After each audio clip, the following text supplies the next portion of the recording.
9:05 on Super Talk 99.7 WTN. My name is Chris Hand. I would like to just say welcome back, Mac Maury. Hello. Thank you. So I told Mac off the air that many times when I pick up my daughter from school, not work but school, that she'll ask me, "How are the guys?" You know, she loves these guys. Very She's nice. like, "How's Dan? How's Johnny V? How's Mac?" So I said, she asked me on Friday, "How's Mac?" So I said, So sweet. I said, "Mac was out sick today." And she goes, very puzzled. She has this very puzzled look on her face. She goes, "The Super Bowl was last night?" I kid you not. That's the first thing she said to me. So much. "The Super Bowl was last night?" And I Even waited. She. I waited. I let it marinate. I didn't answer. She goes, "So the Chiefs lost." That was the first thing she said. Oh my gosh. So I said, "No, hon, that's next Monday." No, that's gonna be that's next Monday. That's next Monday. Well, I want to say welcome back to Mac. We have a big show for you today. Tons of news happening. Have you been following the news over the weekend? It has been unbelievable. We finally get to see the border bill. This bipartisan travesty of a border bill. Just some highlights for you. The bipartisan border bill. Majority of the money goes to Ukraine. Oh, whoa, weird. Their borders, not ours, right? So $60 billion in military aid to Ukraine. $14 billion in military aid to Israel.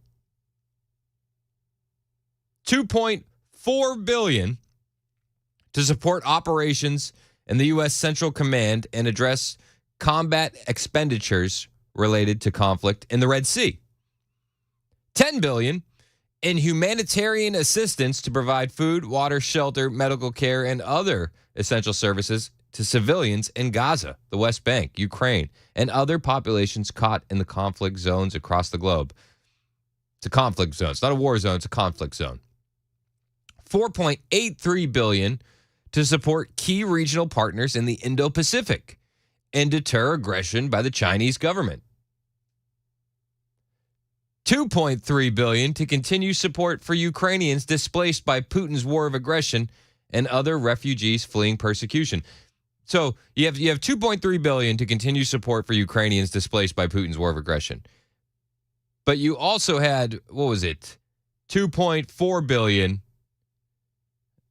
to address combat expenditures related to No. It was there's so much money here. Oh yeah, $10 billion going to aid in Gaza, Ukraine, and other populations caught in conflict zones. So Ukraine's double dipping there.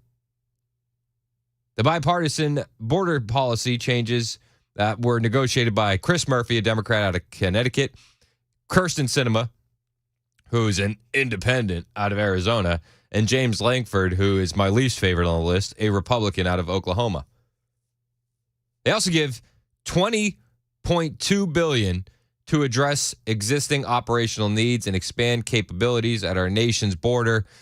Resources, the new border policies included in the package, and help stop the flow of fentanyl and other narcotics. So way down at the end, we finally get to our border.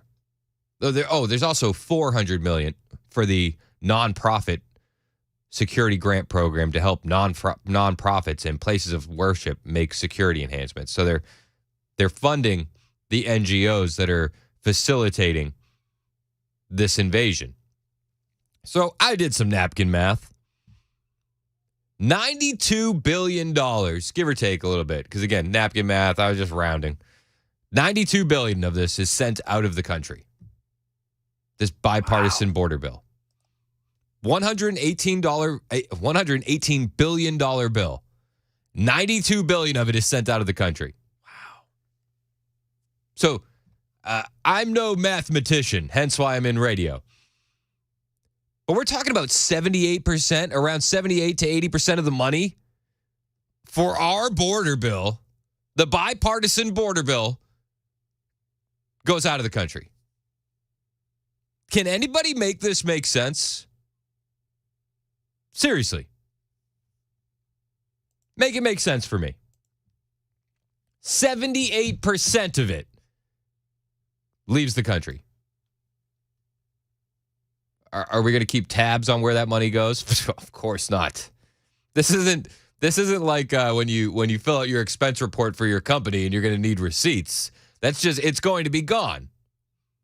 And it's going to go back to the military industrial complex and more.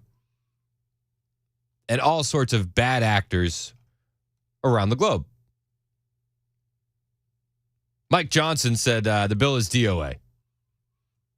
Put on Twitter, I've seen enough. This bill is worse than we expected and won't come close to ending the border catastrophe the president has created. As the lead Democrat negotiator proclaimed, under this legislation, the border never closes. If this bill reaches the House, he says, if this bill reaches the House, it will be dead on arrival. Finally. I mean, Mike was catching some heat over the weekend on Twitter, and maybe he's pushing back because he's tired of, people calling him weak.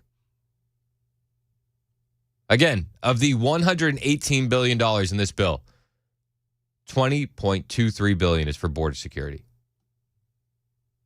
$20 billion for border security.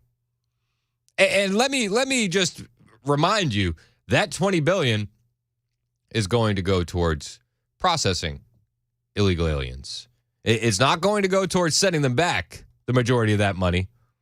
I know you were probably hoping to see it going back, but as Libby Emmons of the Post Millennial points out, were you hoping to see $2.3 billion in the border bill for refugee and entrant assistance activities to provide culturally and linguistic appropriate services, including housing assistance, medical assistance, legal assistance, and case management assistance?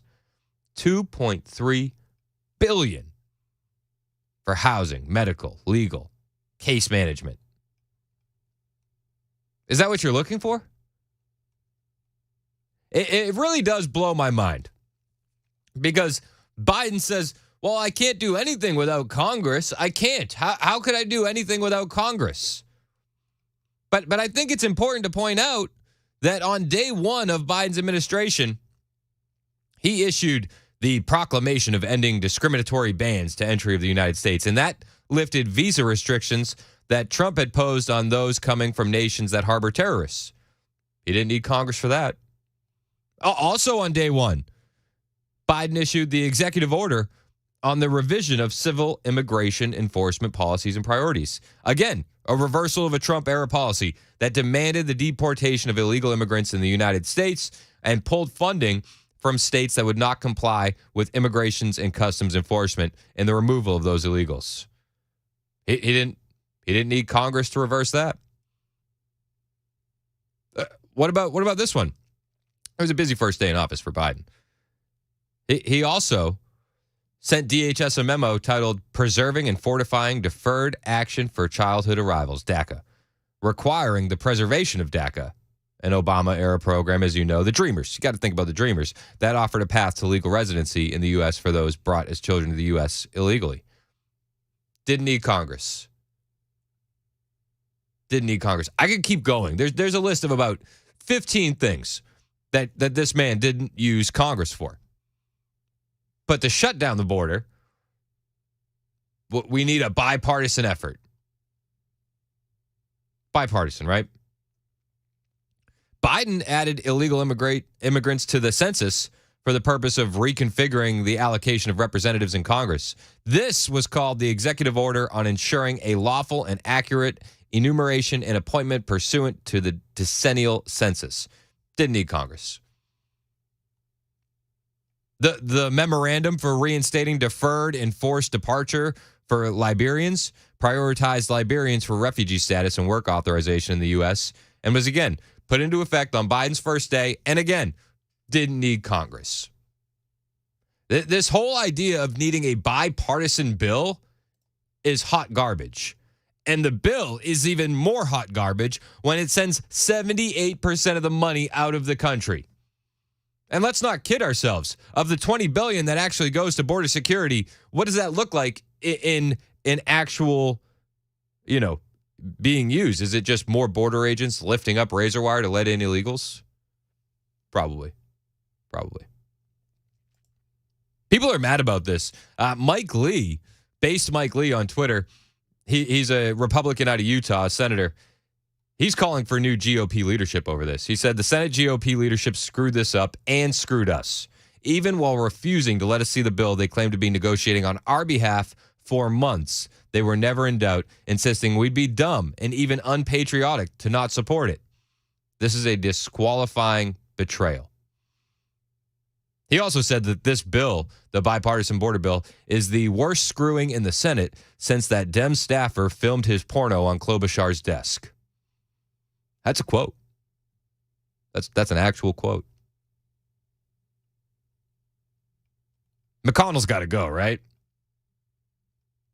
It seems that way. And that's what people are calling for. McConnell was given the unfortunate task of serving as the face of the Republican negotiations to Senator James Lankford. He gave that task to Senator James Lankford out of Oklahoma. But as Majority Leader Chuck Schumer made clear, McConnell called the shots for Republicans. Schumer told reporters on Sunday, "I have never worked more closely with Leader McConnell on any piece of legislation as we did on this." Oh, awesome. Now, did McConnell actually work on it, or did he just stand in the corner and not say anything? Schumer's revelation is surprising, given the two have worked in lockstep often throughout their time leading their respective conferences. Most recently on budget-busting spending bills and American taxpayer subsidization of Ukraine's war efforts. This is from Breitbart.com. While not mentioning McConnell by name, Lee is questioning his loyalty, suggesting he was not working for his own Republican conference. Base Mike Lee also put on Twitter, if you had a lawyer, agent, or employee while negotiating on your behalf, botch the deal as badly as Senate GOP leadership botched this border supplemental aid package, would you immediately fire that person? He put a poll up. 10,000 votes, and currently 98.4% of those 10,000 votes say yes, fire immediately. It feels like a betrayal. And the internet rumors have been proven true. The same internet rumors that they told us was Russia. It was Russian disinformation. Do you remember that? It's always Russia. Oh yeah. It's always Russia. Every time. If you don't agree with this, it's you're being fooled by the Russians. Hillary's told me that multiple times. She tells us that all the time.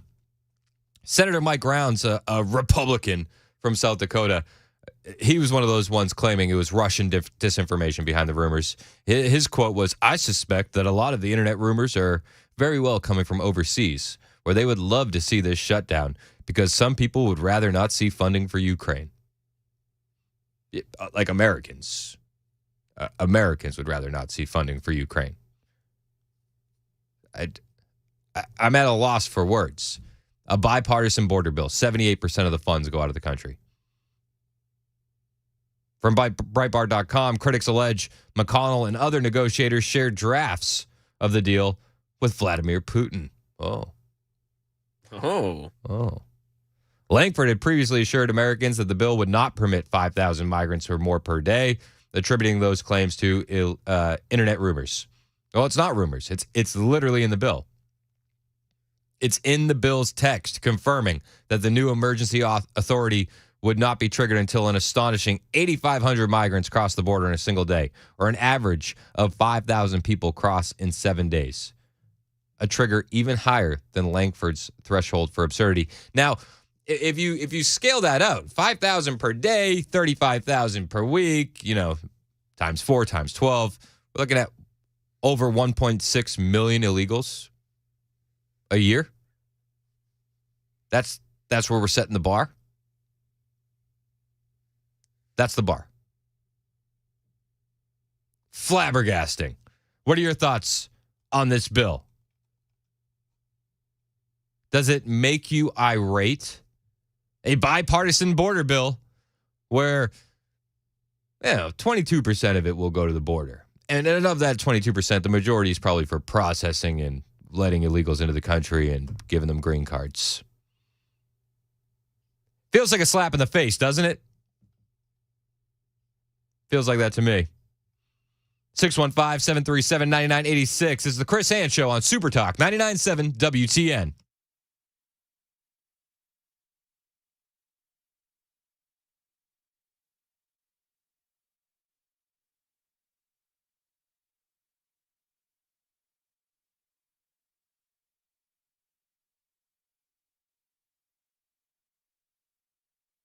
Hey, it's Chris Hand here for my friends at Paul Winkler Inc. You know, it's an election year. A lot of people are wondering what's going to happen in the stock market. So I want to tell you about a new workshop by Paul Winkler. It's called Politics and Portfolios, How to Invest During an Election Season. We always talk about the education that Paul provides, and this is just another prime example of this. And I want you to sign up for this new workshop, Politics and Portfolios, How to Invest During an Election Season, at paulwinkler.com/election. That's paulwinkler.com/election. I'm an actual client of Paul's, and because of that, I'm required to tell you I'm paid for these commercials. That's just the truth. But if you listen to enough of the talking heads out there, you're going to hear conflicting stories. Should you be looking to hold out of the market right now? And wait, should you be looking to buy? What happens if Biden wins? What happens if Trump wins? In this workshop, Paul will walk you through historical data and look at the facts. And you might even be surprised by some of the conclusions. So go to paulwinkler.com/election and register for this new webinar. It will be live online February 23rd at 12 p.m. Don't worry, if you can't make it live, they'll send you a link to watch the replay. You're going to learn a lot, and it's time like these where investors need to understand history, so this workshop is perfect. Register now at paulwinkler.com/election.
Governor Lee committing more Tennessee resources to the southern border. Also, jurors in Pontiac, Michigan, starting to deliberate the fate of Jennifer Crumbley, charged with 4 counts of involuntary manslaughter for what her son Ethan carried out in 2021.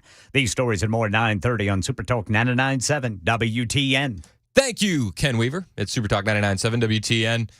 1572 texted in about the bipartisan border bill. He said, this is not bipartisan. This is uniparty. Yep. Bingo. Thank you. Thank you. I also got a text here from 3571 said, what's happening with the illegal aliens being sent to Nashville and surrounding cities?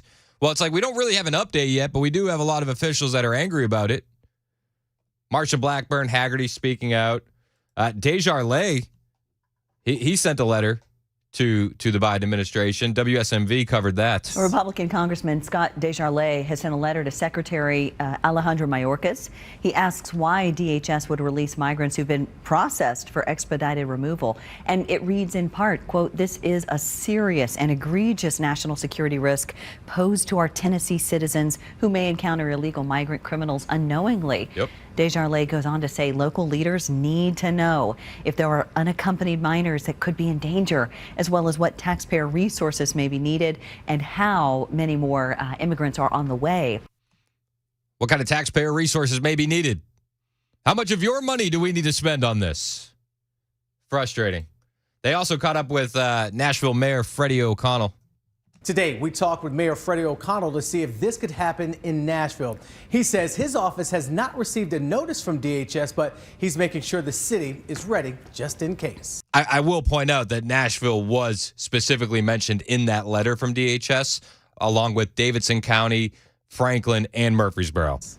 One of our priorities as a city is to ensure that we are taking care of one another, and so we are looking at ensuring that we have the capacity. We use some of our American Rescue Plan funding to provide immigration legal services. Oh. Do you think that taking care of one another in Nashville is taking care of illegals? Would your taxpayer dollars, if you live inside Davidson and Nashville, would you consider that taking care of one another, providing legal services to illegal aliens? I wouldn't. I would look at that as you're taking care of others before you're taking care of us. Maybe I'm old-fashioned. Maybe I'm not hearing it the right way. Possibly. Yeah, I think you just don't get it. Maybe I just don't get it. Maybe, with this bipartisan border bill, maybe the fact that we're sending most of the money out of the country is really them caring for us. Yes. So much. Yes. That they Bingo. want to take care of everyone else first. Is that the new thing? Come on, man. We love you so much. I would love to do that to my kids. I love you so much that I'm going to pay to send the neighbor's kids to a private school, and I'm going to let you go to public. Yeah. Because that's how we take care of each other in this family. It's 9:30 on Super Talk 99.7 WTN.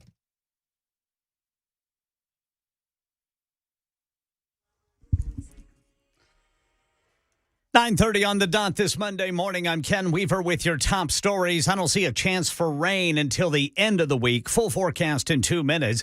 Governor Lee's committing at least 2 more waves of Tennessee National Guard members to support Texas efforts to secure the southern border. Meanwhile, Tennessee is a remarkable place. Governor Lee posting a preview of tonight's State of the State address. This will be his 6th. It starts at 6 o'clock from the State House chambers. And jurors in Pontiac, Michigan, starting to deliberate the fate of Jennifer Crumbley, charged with 4 counts of involuntary manslaughter in a school shooting her son Ethan carried out in 2021. Judge Cheryl Matthews reading instructions to the panel. You must not let sympathy, bias, or prejudice influence your decision. You must avoid reaching conclusions that may have been unintentionally influenced by stereotypes. If convicted, Crumbley could be sentenced to as much as 60 years in prison. She would be the first parent in U.S. history found guilty in her child's deadly attack.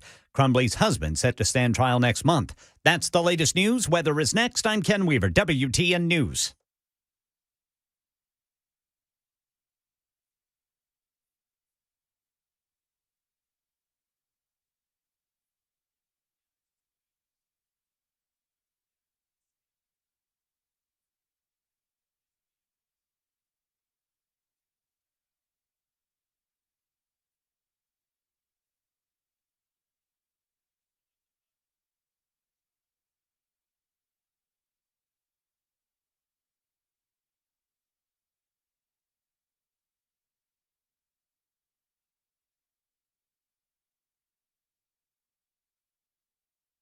Well, it's definitely getting warmer, and it'll probably get colder again before we get to those summer months. But it's the perfect time to start thinking about getting your system serviced the best way, the Busy Bee way, with Busy Bee Plumbing, Heating, and Cooling. Hey, it's Chris Hand for my friends at Busy Bee, and you don't want to wait for a problem to pop up with your heat or AC this time of year. You got to be proactive. Keep your units in tip-top shape. Now, whether you need that annual maintenance, repair, or replacement plumbing, heating, or air system, call the guys who I trust, Busy Bee Plumbing, Heating, and Cooling. You're not going to find a better value on replacement systems if you have to go that route. They'll offer up to 12 months, no payment, no interest with approved credit, and it'll pay in so many ways to sign up for that annual maintenance on your plumbing, heating, and air systems from Busy Bee. That way, hopefully, you don't find yourselves having to replace your entire system. You can also get added rewards and savings by signing up to be a Beehive member. That'll get you front-of-the-line service, those thorough annual maintenance on your plumbing, heating, and air systems, no overtime charges, 24/7, and 10% off all repairs. Plus, the guys at Busy Bee always have convenient Saturday availability for those maintenance calls, so you'll never be left out in the cold. Busy Bee, your Rude Pro partner for satisfaction guaranteed. Call Busy Bee Plumbing, Heating, and Cooling, 615-775-7833. That's 615-775-7833, or online at busybeehvac.com.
Super Talk 99.7 WTN. My name is Chris Hand.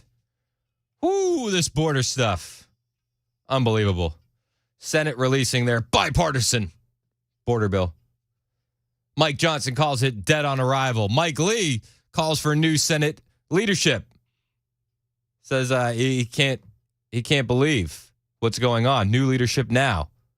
The border bill is a disqualifying betrayal. Don Jr., he went a step further. He said, why do Senate Republicans continue to allow themselves to be led by a mentally declining pro-amnesty turtle? That's a quote.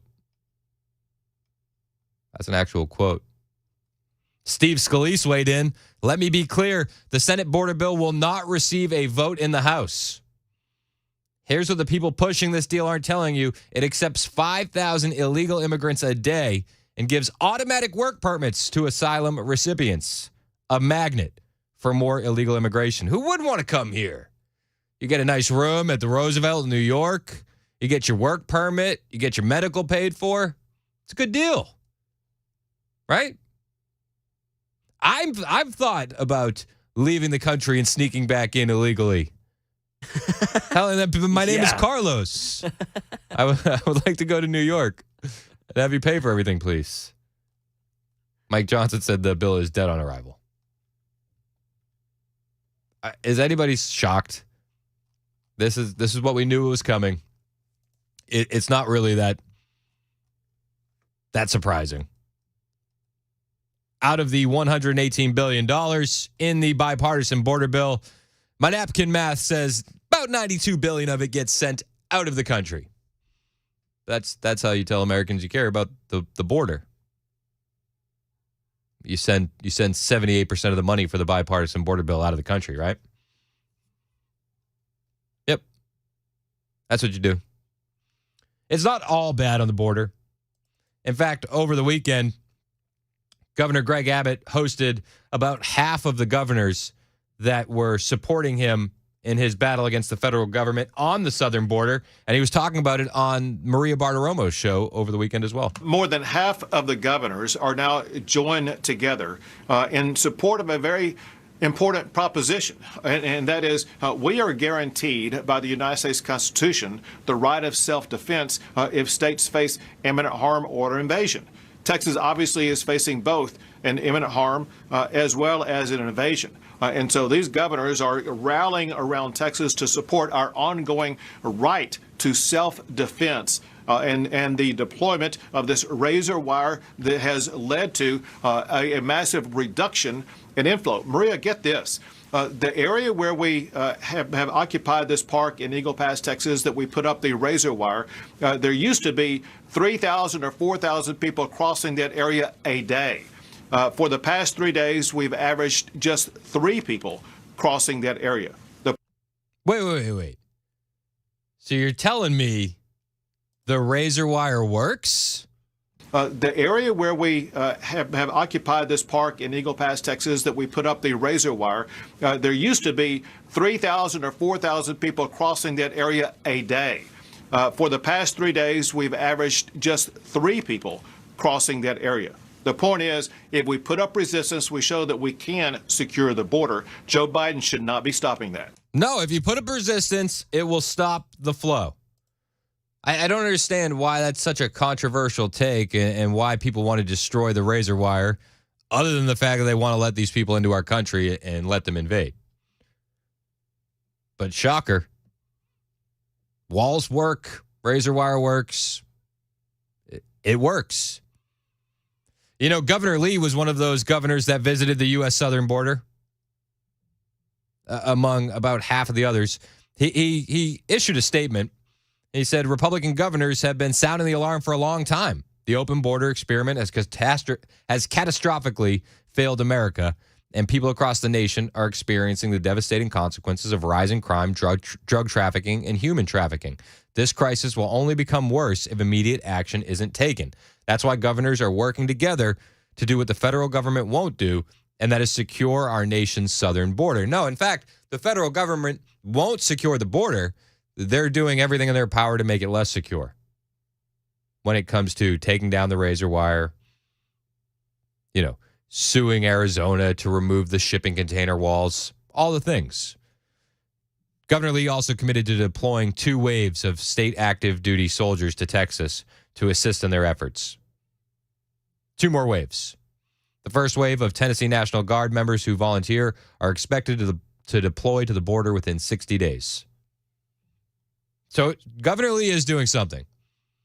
And we have to give him credit where credit is due. Along with Governor Lee, Abbott, the other governors that were there over the weekend was Sarah Huckabee Sanders, Georgia Governor Brian Kemp, Idaho Governor Brad Little, Indiana Governor Eric Holcomb, Iowa Governor Kim Reynolds, Louisiana Governor Jeff Landry, Mississippi Governor Tate Reeves, Missouri Governor Mike Parson, Montana Governor Greg Giaforte, Nebraska Governor Jim Pellin, New Hampshire Governor Chris Sununu even took a break from campaigning for Nikki Haley to go visit the southern border, and Utah Governor Spencer Cox.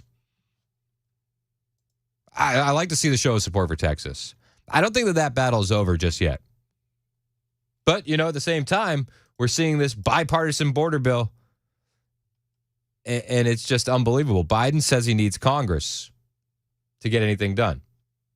You got to have Congress. Biden didn't need Congress when he reversed Trump's Remain in Mexico policy. But Biden didn't need Congress when he made the proclamation on the suspension of entry as immigrants and non-immigrants of certain additional persons who pose a risk of transmitting coronavirus disease. That was issued 4 days into his administration. That denied entry based on COVID concerns. That didn't need Congress. There's so many things that Biden did that didn't need Congress. Yet, Biden says, we got to have Congress if we want to fix the border. Biden says he needs Congress to give him the power to do whatever he needs to do to secure the border. The fact is, as we all saw from what President Trump did, the President of the United States has the power. I must emphasize this. There is an obligation, there are laws in the United States that require the President to deny illegal entry. And I'll also point out, Biden didn't need Congress when he did all of these actions to dismantle what Trump did. He didn't need Congress. In February of 2021, days into his presidency, Biden issued the executive order on rebuilding and enhancing programs to resettle refugees and planning for the impact of climate change on migration. That executive order tied together 2 of Biden's favorite efforts, climate change and opening the U.S. southern border. Didn't need Congress for that. And Biden used the climate change as a reason to increase the number of refugees admitted to the U.S. each year to 125,000. But before he increased it to that, it was 15,000 under Trump. Biden needs Congress to fix the border. Of any illegal immigrant. And then if they do get into the United States, he has a legal obligation to detain those illegal immigrants. Joe Biden is failing at both of those duties. And that's exactly what gives Texas the authority to make sure that we can step up and secure our own border and protect our own state through self-defense. Yep, and it is self-defense at this point. There's an invasion happening. And these governors are doing something. Shout out to Governor Lee for committing more Tennessee National Guard troops to go down there and help out Texas. I think we need more, but it's a good start. Adam in Winchester, you're next on Super Talk 99.7 WTN. What's up? Oh, Andrew. Andrew, what's up, Andrew? Oh, not much, man. I just had a comment. I mean, like, all these politicians always go down there. They all just pay lip service. I mean, you're sending some troops there. That's all fine and good, but you've literally got the federal government trying to hamstring you before you even get there. So what's the point? I mean, nothing will actually happen. Well, I mean, they're saying now that with taking over Eagle Pass, they were dealing with, 3,000 people a day, and they're down to 3 a day. So I don't want to take these efforts and say that they're nothing. I don't know, man. There's a provision that says that if they get past a certain amount, they're supposed to automatically shut the border down, but they never did. In the new bill, is that what you're talking about?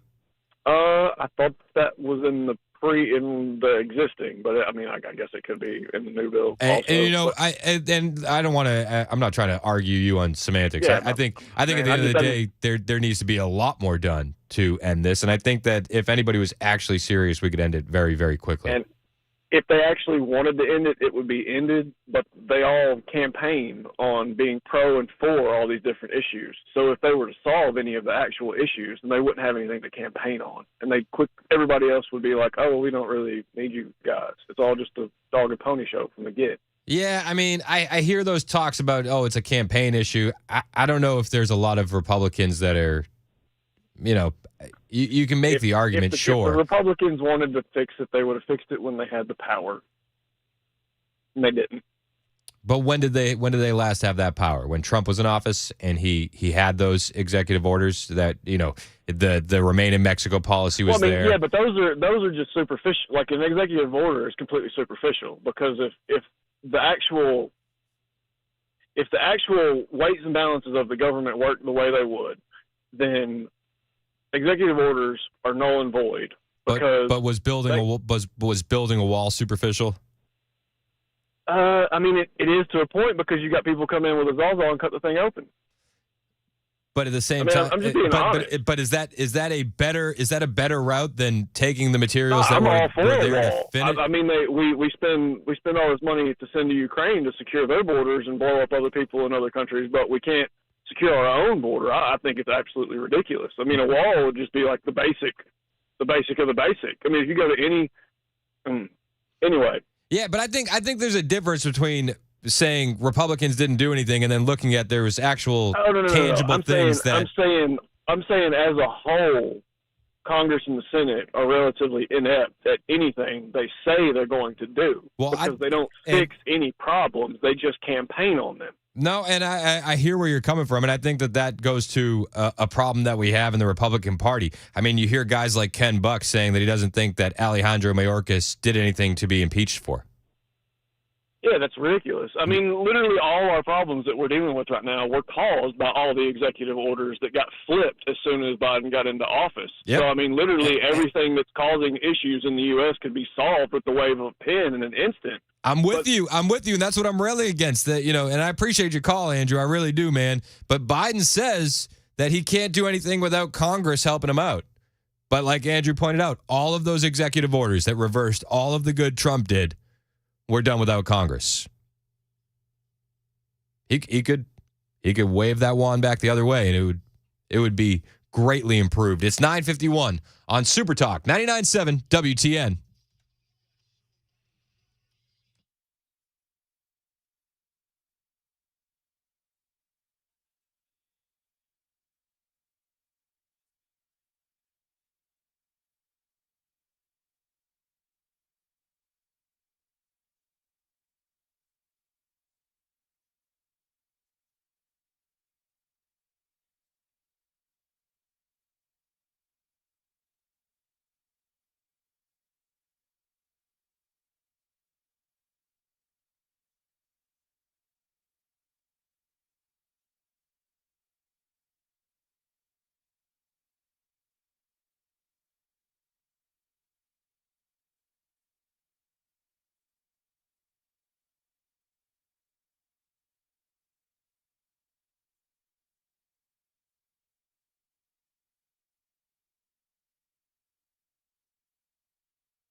Pothole patching, Cheatham County, 24 eastbound, right before New Hope Road. Only one lane is open.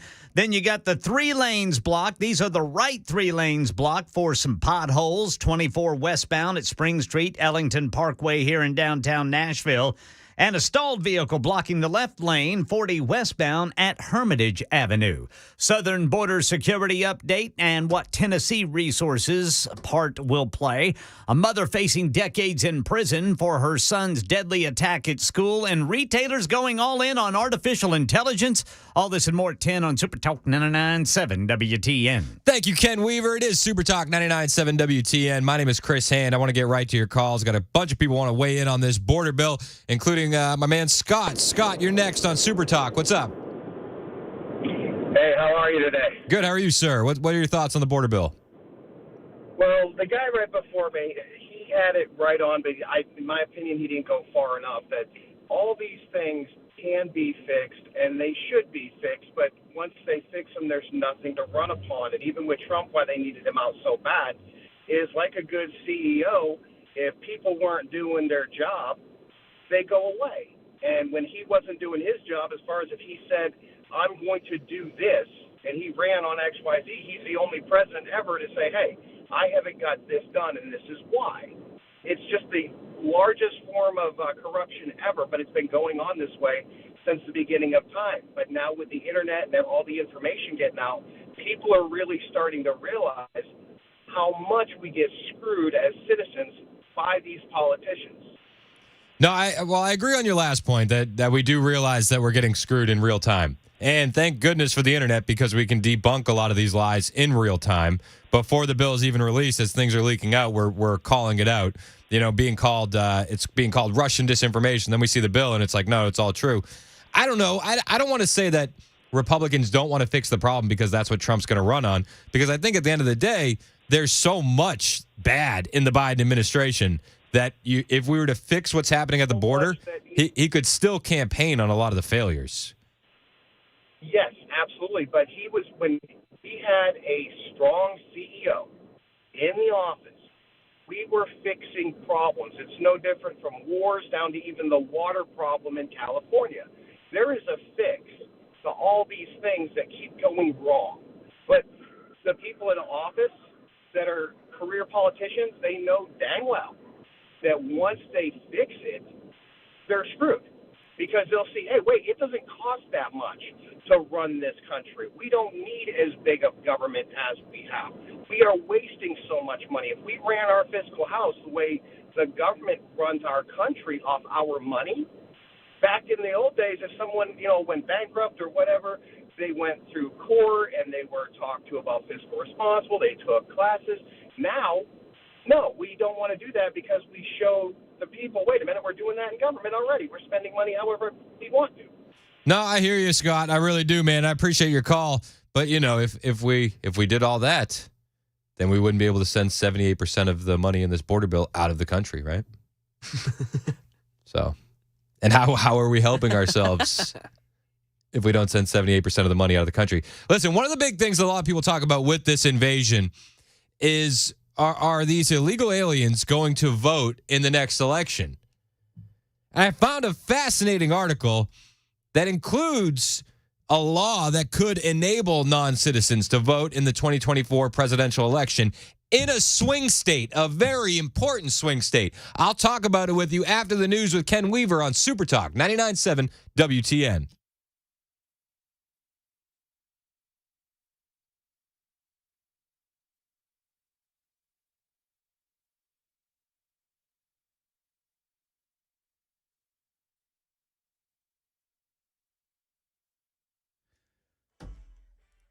I'm Ken Weaver with your top stories. Again, pothole patching has 24 eastbound down to one lane in Jolton.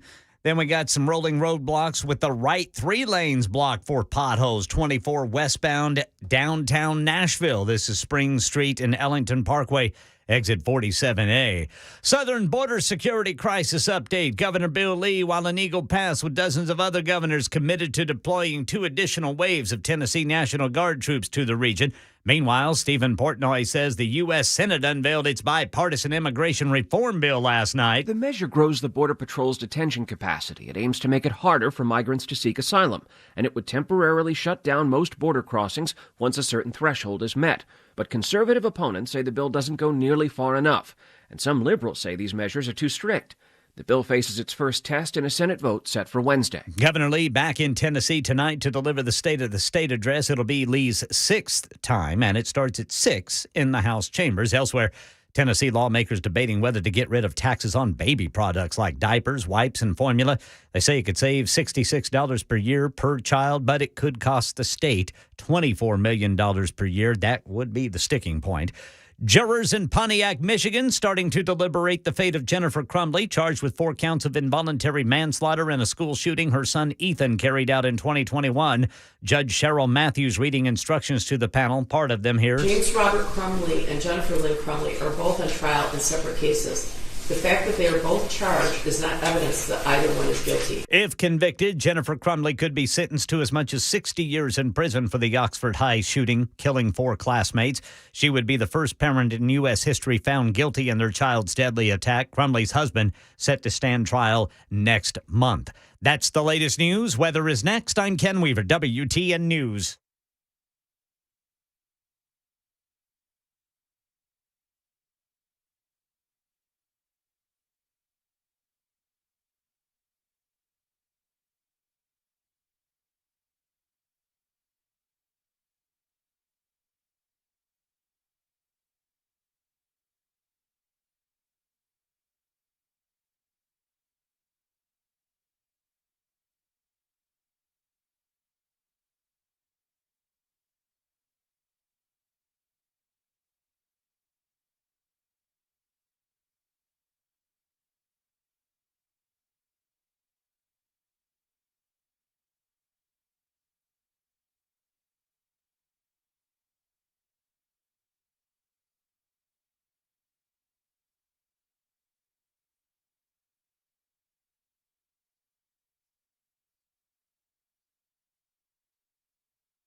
Super Talk 99.7 WTN. My name is Chris Hand. Find me on Twitter, Instagram, True Social, at Chris Hand on Air. Chris Hand on Air. Same handle across all the platforms. Donald Trump weighing in on the bipartisan border bill that is out now. Posting on True Social this morning. And I quote, "Only a fool or a radical left Democrat would vote for this horrendous border bill, which only gives shutdown authority after 5,000 encounters a day when we already have the right to close the border now, which must be done. This bill is a great gift to the Democrats and a death wish for the Republican Party. It takes the horrible job the Democrats have done on immigration and the border and absolves them and puts all squarely on the shoulders of Republicans. Don't be stupid. We need a separate border and immigration bill. It should not be tied to foreign aid in any way, shape, or form. The Democrats broke immigration and the border. They should fix it. Make America great again. That is the 45th president weighing in on that. Walker in Fayetteville, you're next on Super Talk 99.7 WTN. What do you think about this bipartisan border bill? I think it's pretty stupid. I think Donald Trump closed the border, and he was building the wall, and he had 100 miles of wall that when the Democrat, Joe Biden, Sleepy Joe, took over, he just pretty much canceled it all out. Not only did he cancel it, Walker, he took the materials that were sitting there and sold them. Yeah, exactly. That's exactly right. 100% right. Yeah, it's stupid. I was in Vietnam. I had 12 and 14-year-old kids shoot at me.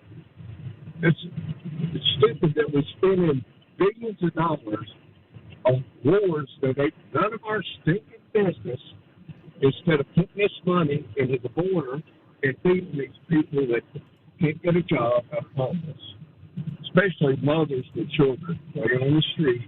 And most of them are in Nancy Pelosi's district. Yep. I'm with you, man, and I appreciate the call, Walker. Thanks so much. And thanks for your service, too, man. Appreciate you. I love we have a large group of veterans that listen. I appreciate you guys big time. Now, I did tell you before the break that there's an election law that could enable non-citizens to vote in the 2024 presidential election. And this law is in a very important swing state. The state is Arizona. Daily Caller has this story, and I think it's fascinating. I want to share it with you. One of the most important states in the 2024 presidential elections apparently has a loophole in its election procedures that could allow non-citizens to cast federal election ballots. That's what experts are telling the Daily Caller. Democratic Arizona Secretary of State Adrian Fontes crafted the state's election procedures manual. And in this, it permits individuals whose citizenship cannot be verified to register as federal only and cast ballots in upcoming elections. You heard me right. If someone's citizenship can't be verified in Arizona, they can be registered as federal only and cast ballots in upcoming elections. An otherwise eligible registrant who does not submit proof of citizenship and whose U.S. citizenship cannot be verified via AZMVD records or other records in the statewide voter registration database is registered as a federal-only voter. A federal-only voter is eligible to vote solely in races for federal office in Arizona, including the presidential preference election, the EPM says on page 3 of its first chapter. Hans von Spakovsky, a senior legal fellow at the Conservative Heritage Foundation, told the Daily Caller that he believes Arizona's two-tiered voter registration system could enable illegal aliens to vote in the upcoming elections. He says, I think it's absolutely possible because if you aren't requiring proof of citizenship, you're simply going on people's word that, oh yeah, I'm a U.S. citizen. You're going to get aliens who register and who vote. The Justice Department, they don't prosecute these cases, even though it's a felony under federal law for an alien to register and vote, he continued. Aliens have an incentive, a voter registration card, which you get when you register. That's a gateway for getting other kinds of ID. So he points out, of course you'd want to register. If you get a voter ID card, well, then that gets you other kinds of IDs. That's like a golden ticket, if you will. He referenced the I-9 form that employers are mandated by the federal government to fill out and the fact that it allows individuals to use a voter registration card to establish their identity. Weird. Ken Cuccinelli, a former top official at the Department of Homeland Security and a national chairman of the Election Transparency Initiative, expressed similar concerns in a statement to the Daily Caller. Adrian Fontes could have used his elections procedures manual to help close that decade-old loophole regarding non-citizens voting in Arizona elections. Instead, he made it even worse, allowing non-citizens and individuals who have failed to prove their U.S. citizenship to vote in the presidential preference election in 2024. Meaning, the same illegal aliens who have flooded across our open border at unprecedented levels in recent years could help decide the winner of the state's Republican presidential primary in March because the manual is exempt from legislative review. We should expect nothing less from the most radical far-left administration in the history of the Arizona state government. Unbelievable. The EPM cites the 2013 Supreme Court ruling in Arizona versus the Intertribal Council of Arizona, a case brought by left-wing organizations challenging Arizona's law requiring verification of citizenship in order to register to vote. The justices in that case ruled in a 7-2 decision that the National Voter Registration Act preempted Arizona's citizenship verification law, leading to the creation of the state's two-tiered voting system. The National Voter Registration Act requires that states accept and use voter registration forms created by the federal government. The federal form has a question about citizenship, but it only requires that a voter applicant swear under penalty of perjury that he is a citizen. It doesn't require proof at all. And Arizona law does require documentary proof of citizenship to register to vote, but the Supreme Court has held that for federal races, Arizona is required to accept the federal voter registration form and cannot impose any additional requirements, such as asking for proof of citizenship. Well, why would you want proof of citizenship in a presidential election? For local and state races, however, though, Arizona still has the power to require proof of citizenship. So we could see in Arizona voters voting two different ways, state and federal, because you have two different options to register. The first option is to fill out the state voter registration form, which means you have to provide proof of citizenship. And with that, you could cast a ballot in federal, state, local races. But the second option is there, and that's you fill out the federal-only form and avoid providing proof of citizenship, and then you could cast a ballot in federal races. Unbelievable. More than 20,000 voters in Arizona have chosen to submit federal-only forms. More than 20,000 voters in Arizona have chosen to submit federal-only forms. So these 20 people have avoided the requirement to prove their citizenship. Now, granted, they've also given up their chance to vote in state or local races, but it's interesting. And it would be interesting to understand why these people have chosen to file federal-only forms. But nobody's going to ask those questions, right? Blows my mind. If we see the presidential race in Arizona decided by 20,000 or less votes, I have a feeling this is going to be a big reason for it.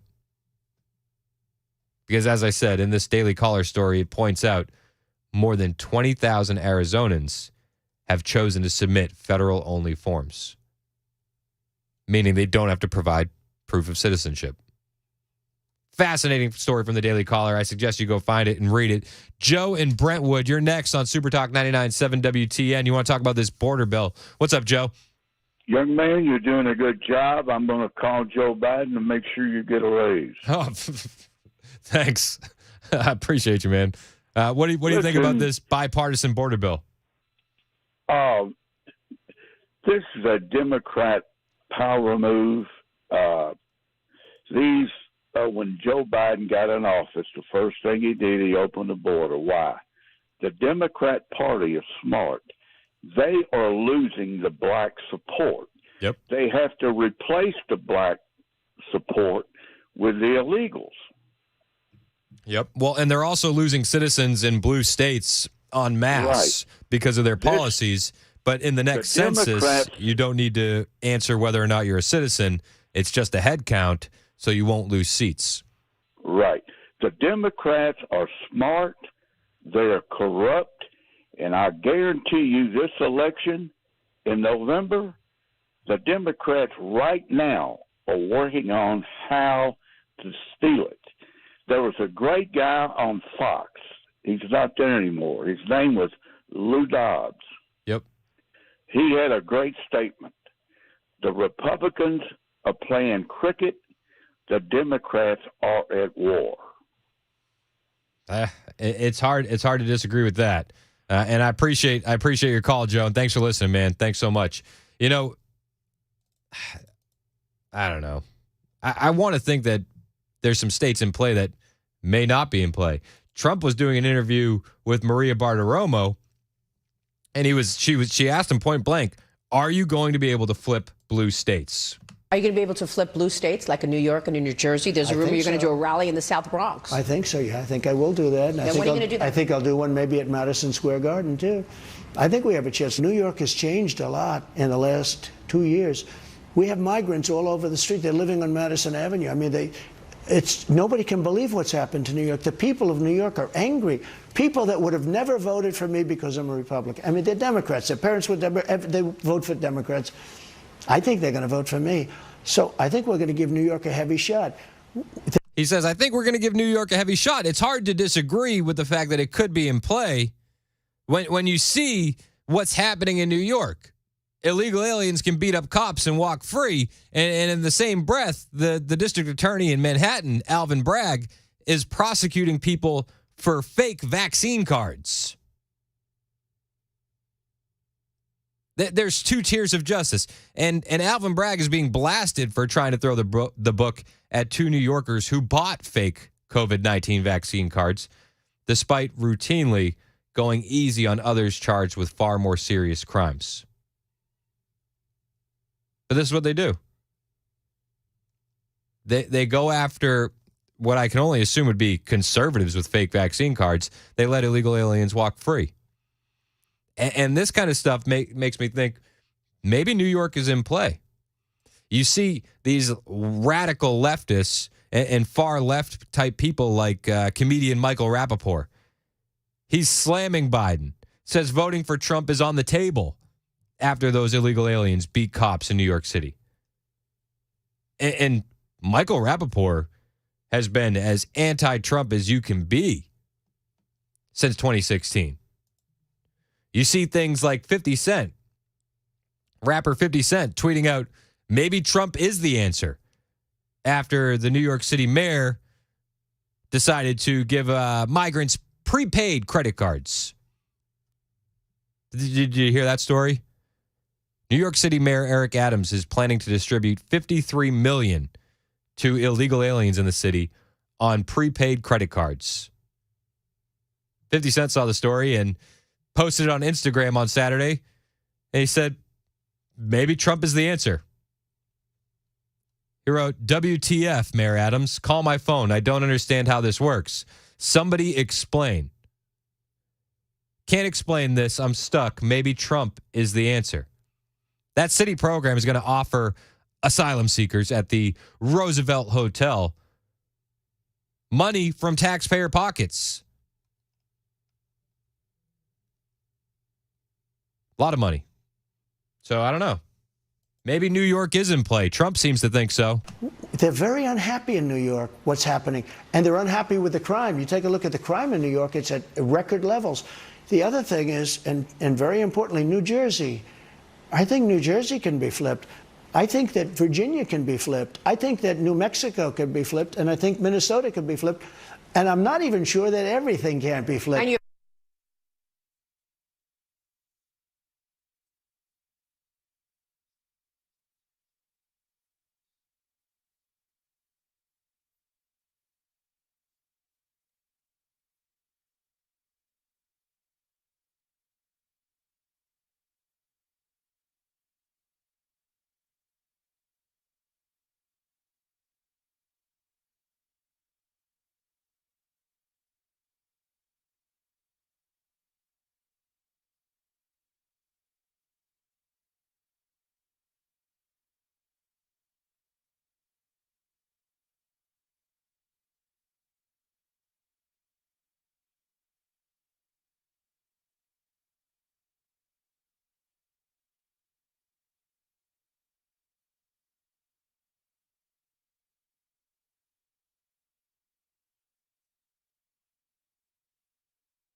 Pothole patching. This is in Cheatham County. Only one lane open, 24 eastbound there through Jolton. And Tennessee Resources, waves of it, to be headed to the southern border to help Texas efforts to secure it. These stories and more at 10:30 on Super Talk 99.7 WTN. Thank you, Ken Weaver. It is Super Talk 99.7 WTN. Getting a lot of texts about the Republicans not wanting to fix the problem at the southern border. I got a text here from Sean, 3252. He says, the Republicans don't want to fix the southern border. They've given lip service to it for many years. We had the House and Senate in 2017, and they did nothing. Trump did it all by himself. Republicans are cowards and do not care about the American people. If they really cared, they would have actually helped Trump through acts of Congress so the work couldn't be wiped away with the stroke of a pen. They have no desire to fix the problem. Well, I just want to point out, things are changing. You know, in 2017, we had the Paul Ryans, Mitt Romneys, and way more establishment backstabbing Republicans than we do versus MAGA Republicans. And we've seen things changing in our favor. So I hope, I pray that come 2024, we're going to see a lot more Republican wins. Maybe I'm being too positive. But I think like the gist of it is you can be positive and hope for the best, or you can go full black pill and say nothing's ever going to get better. You know, choose which route you want. Chris in McMinnville wants to talk about that Arizona election. Chris, you're next on Super Talk. What's going on, man? Hey, Chris. Good morning. I wanted to ask a question as far as the federal-only election deal in Arizona. Open records. Does Arizona have any open records laws where people could simply request a list of all individuals that have gone through and requested to be in the federal-only election, and then utilize that list and say, you know, here's the people that are trying to vote and not supposed to be, and then maybe even turn them over for prosecution? I mean, hey, that's definitely a good call. It doesn't say anything about that in this article from the Daily Caller. This is the first time that I've heard about this loophole that they have in Arizona. But they do know that more than 20,000 voters in Arizona have chosen to submit these federal-only forms. So these 20,000 people didn't really have to prove their citizenship. So if they know it's 20,000 voters, they have the data somewhere. I'll send a message to my friends in Arizona and see what we can do about that. Yeah, I'm just curious if they could get a list of those with open records. I mean, that might be the way to go. I mean, you'd have an official trail to follow and everything. Yeah, but if they're registering under fake names and not having to prove their citizenship, it could be, you know, who are you chasing after? Right. You know? But hey, it's a good thought, Chris, and I appreciate it, man. Thanks so much. Frank is on the road and he wants to talk about. You want to talk about Cheney protests? We should. Excuse me. We should. Go and protest Cheney when she comes into town and tell her we don't want her here. Get 10,000 people out there and, you know, say, hey, going back to, where's it, Wyoming, Montana? Yeah, Wyoming. Wyoming, yeah. I mean, then, you know, you were talking about the securing the border. When they send a bill to the president, it has a bunch of crap in it. Excuse my language. I don't know if I can say that. Oh, yeah. Crap is fine. And, you know, the president's going to say, no, we're not going to do this. It's got too much stuff in it that doesn't have anything to do with the border. I mean, I'm not talking about this president because that's what he wants. Yeah, this president doesn't think much at all. Well, yeah, I know that. I mean, you know, I have a headache. I have to turn y'all off every once in a while because it just pisses me off listening to everything that's going on and nobody understands. No, I'm with you, Frank. I get it, man. And I think back to your first point, an empty room for Liz Cheney is all the protest we need. Oh, that'd be great. But, I mean, I'm pretty sure you've got those rhinos out there that want to, you know, put money in her pocket in whatever organization that she is coming in with, because everybody knows that she should not have been on that panel to investigate President Trump. Oh, come on. That was bipartisan. She's a Republican. Adam Kinzinger. Well, that's right. She was a Republican. No, that was the most fair. That was the most fair we could have got. Oh, okay. I got some swampland in Florida I want to sell you. Oh, perfect. I appreciate the call, Frank. Thanks so much. You know, I have actually talked to Mac about going to see Liz Cheney. Yeah, you have. Oh, yeah. I said, would you record if I went, full Nikki Haley protester on her? I think I'm good. Mac doesn't want to do it. I'm always afraid of being arrested. All right, it's 10:30 on Super Talk 99.7 WTN.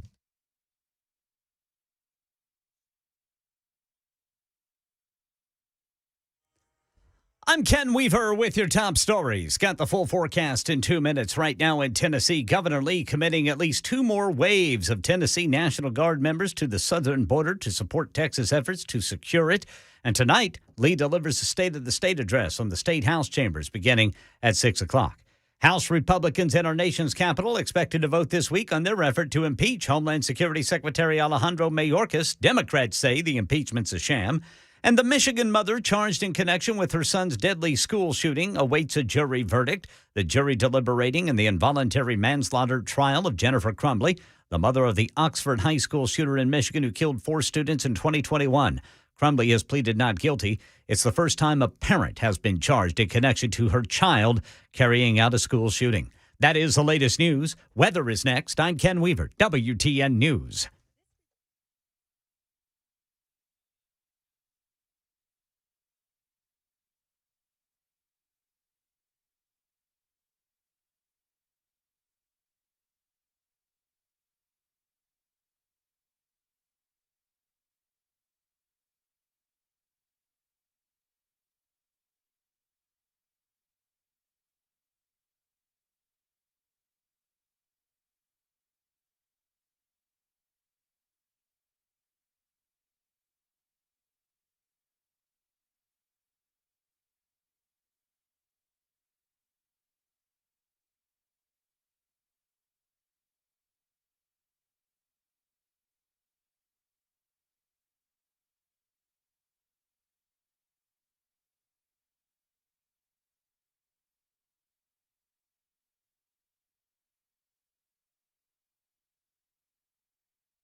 You did. I want to go back to immigration.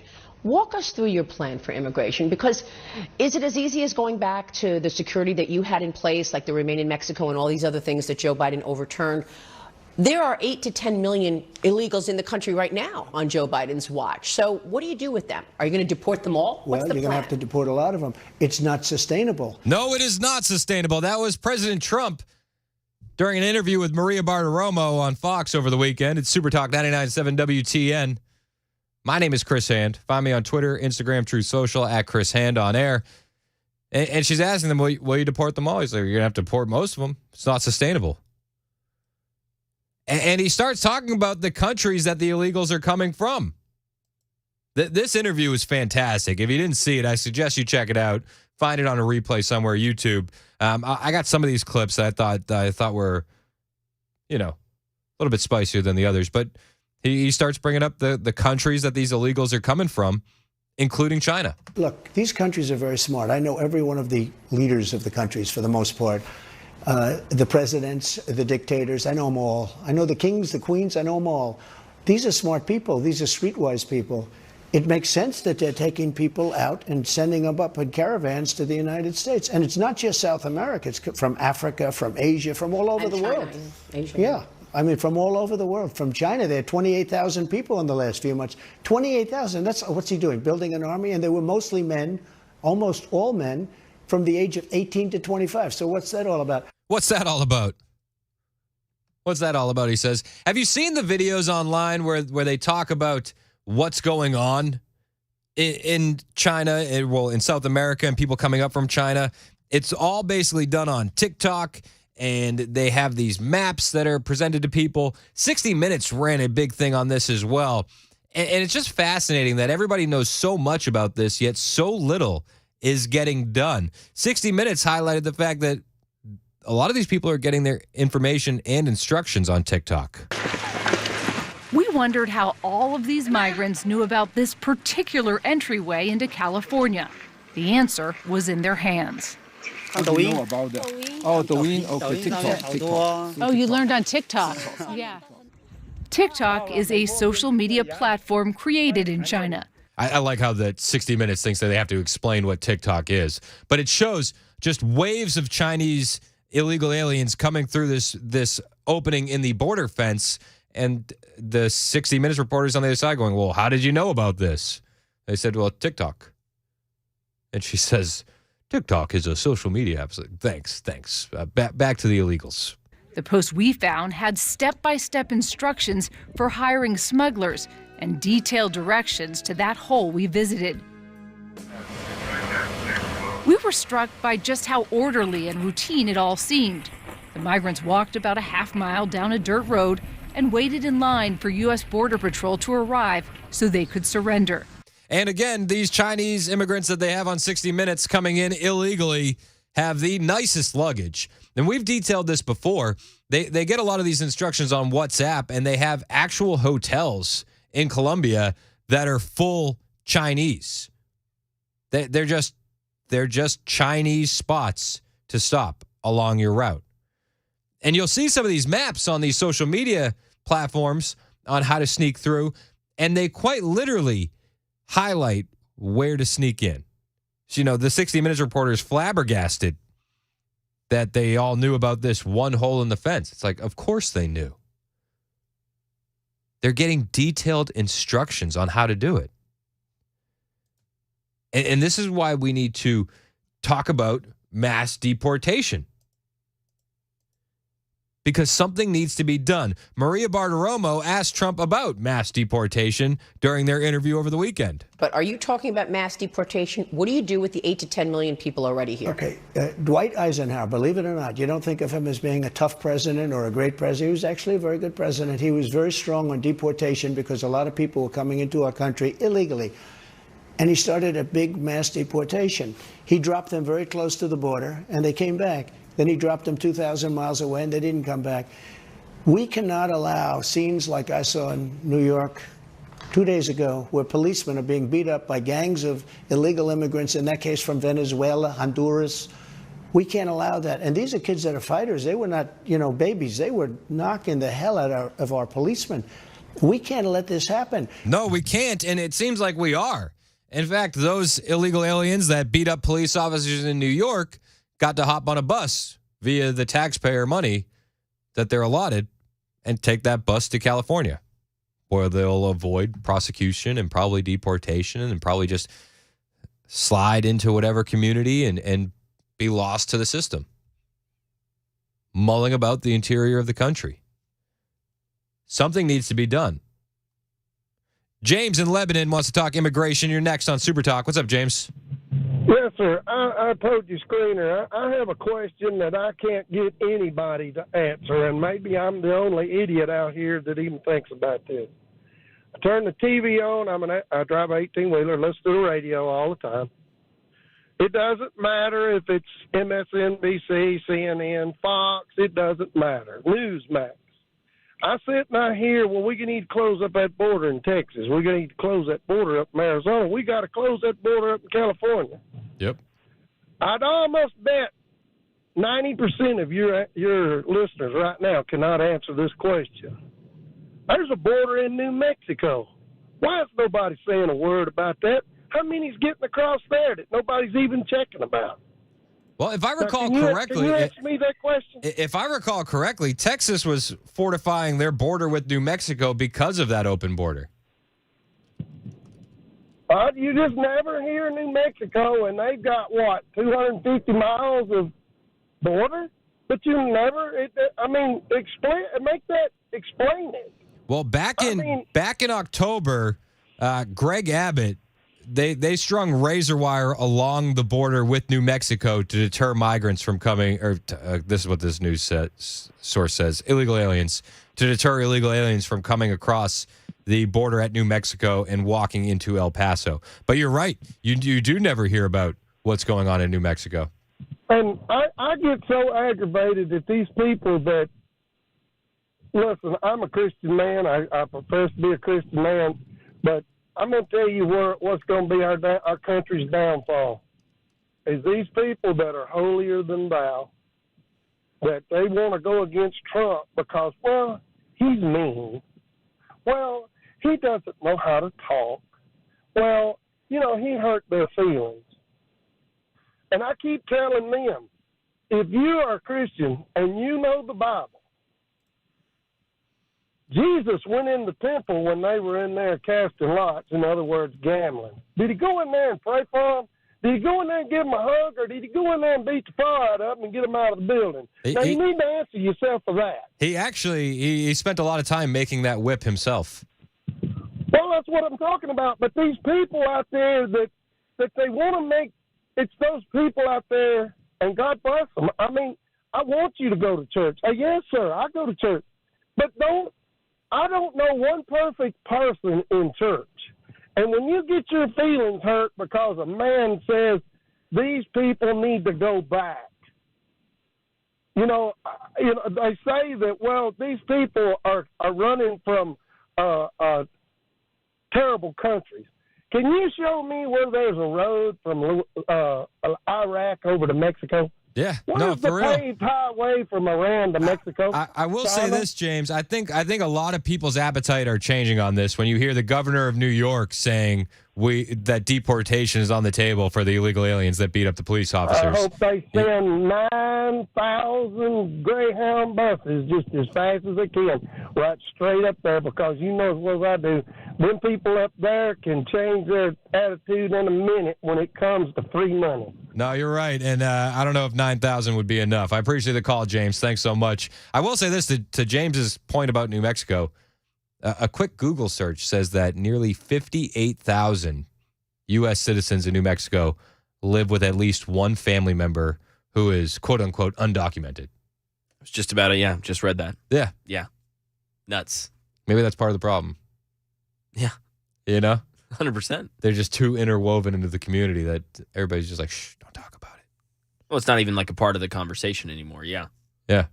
Well, It's I mean, normal. And you have Texas in October setting up razor wire on the border with New Mexico. Yeah. Yeah. Weird. Mike in Clarksville, you're next on Super Talk 99.7 WTN. What's up, Mike? Hey, I say you give everybody a driver's license. because back in 2008, when President Obama was our commander-in-chief, he made us get a star if we wanted to travel within the United States. And if you got the star on your driver's license, that means that you've already proven that you're an American citizen. If you don't have a star on your driver's license, simple, you can't vote. Wait. The star on the driver's license under Obama? Explain that to me. Back in 2008, when President Obama was the president, he put out that everybody needed to get a star to travel on an airplane within the United States. That way you didn't have to take passport. So this is the real certificate. This is the real ID. That's what you're talking about? Well, it's your driver's license, but my driver's license, it says veteran, and then I got the star to prove, because when I got my driver's license done to get the veteran on there, I had to take proof of mail, 2 letters with my address, I had to take my birth certificate, and I had to take a photo ID. And if you've already proved that you're a citizen, you get a yellow star put on your driver's license. Yeah, I mean, that would be one thing to do. I mean, the fact of the matter is, though, and I saw it myself firsthand at Phoenix Sky Harbor in Arizona, they don't need IDs to fly. A lot of these passports say no name given. I mean, a lot of these boarding passes say no name given, and these illegal aliens are coming through the airport, and they have Ziploc bags with their processing paperwork, and they're given free flights to wherever they want to go. Exactly. But if you go down to the driver's ed to get your government ID, which is your driver's license, you have to show proof that you're an American citizen, and you get a star put on your driver's license. If you can't get a star put on your driver's license, then you don't need to be voting. You're either a felon or you're illegal. Well, it sounds like you're more in favor of voter ID than extra steps on the licenses. Well, I mean, we got to stop it somehow, sir. No, I get it, man.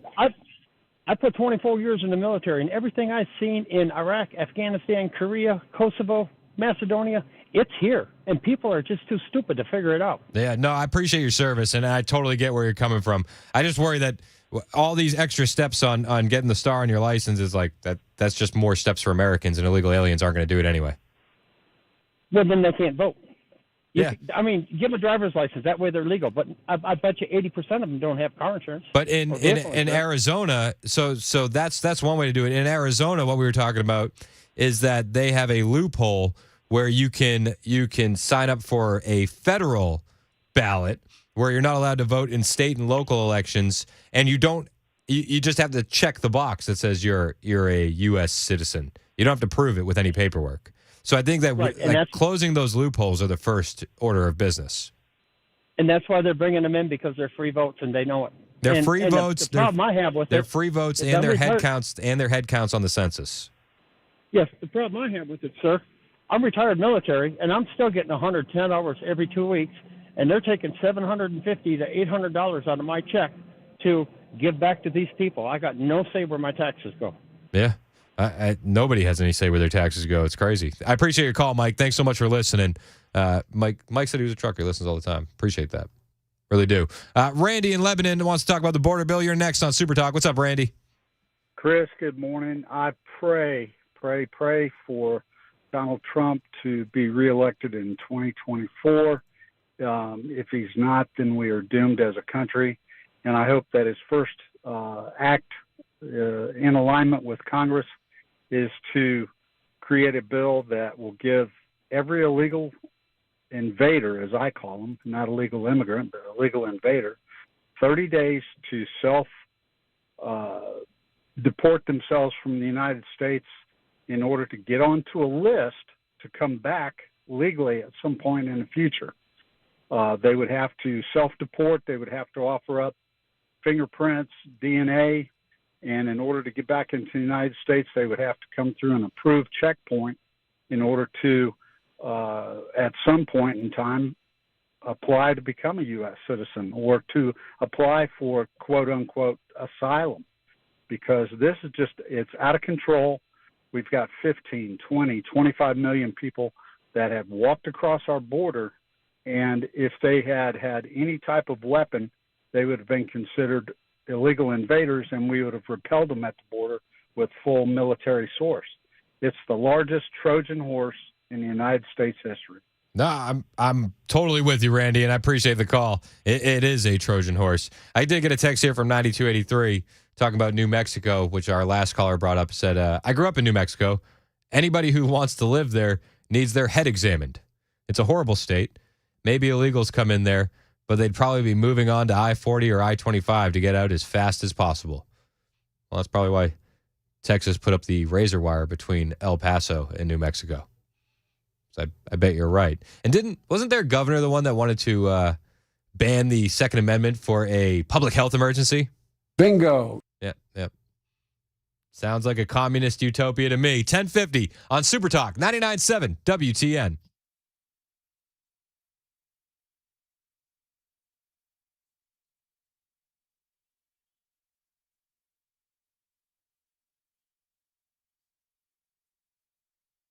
Hey, it's Chris Hand from my friends at USS United Structural Systems. They are your experts in foundation repair, sinkhole remediation, basement wall realignment, and crawl space encapsulation, plus basement and crawl space waterproofing. These guys have been doing it in Middle Tennessee since 1994, and they aren't going anywhere. If you need your crawl space encapsulated, if you need waterproofing in your basement or crawl space, these guys are going to show up, do the hard work that needs to be done, and they'll be around if you ever have a warranty issue. And that warranty stays with your house. It doesn't leave when you do. When you work with the new guy in town, you have no guarantee that they'll still be around if you ever have a warranty issue. You don't have to worry about that with USS, and they have more than 25,000 satisfied customers to back them up. They're community-oriented. Their families and kids are raised here in Middle Tennessee. They're not a franchise, and they'll make a custom solution to meet your homeowner needs. Plus, you'll never pay until the work is done, so do yourself a favor. Walk around your house. Have you seen standing water in your crawl space, wet basement walls, cracks in your basement floors? That's your house trying to tell you something, and you should give the guys at USS a call to check it out. 615-488-7855, 615-488-7855, United Structural Systems. Everything you need to know is online at USSTN.com.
Right here in Cheatham County, you got 24 eastbound, only one lane open due to pothole patching through Jolton.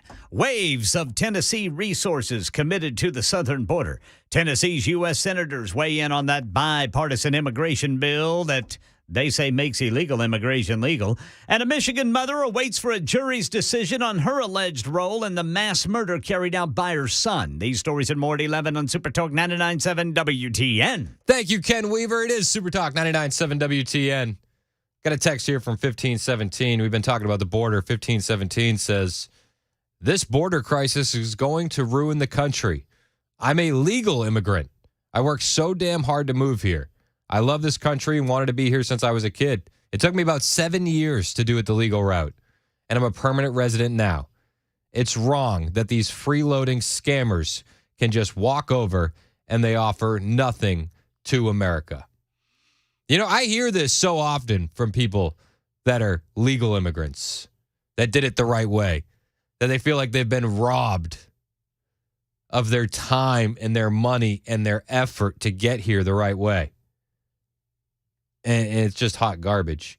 Whereas if they had just shown up in Ecuador and made the route, they would have gotten a free room at the Roosevelt in New York, a prepaid debit card with thousands of dollars of U.S. taxpayer money, and not have to work another day in their life.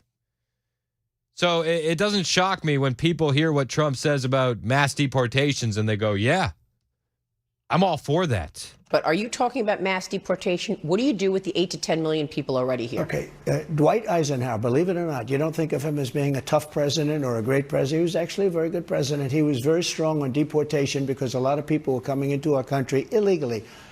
And he started a big mass deportation. He dropped them very close to the border, and they came back. Then he dropped them 2,000 miles away, and they didn't come back. We cannot allow scenes like I saw in New York 2 days ago, where policemen are being beat up by gangs of illegal immigrants, in that case from Venezuela, Honduras. We can't allow that. And these are kids that are fighters. They were not, babies. They were knocking the hell out of our policemen. We can't let this happen.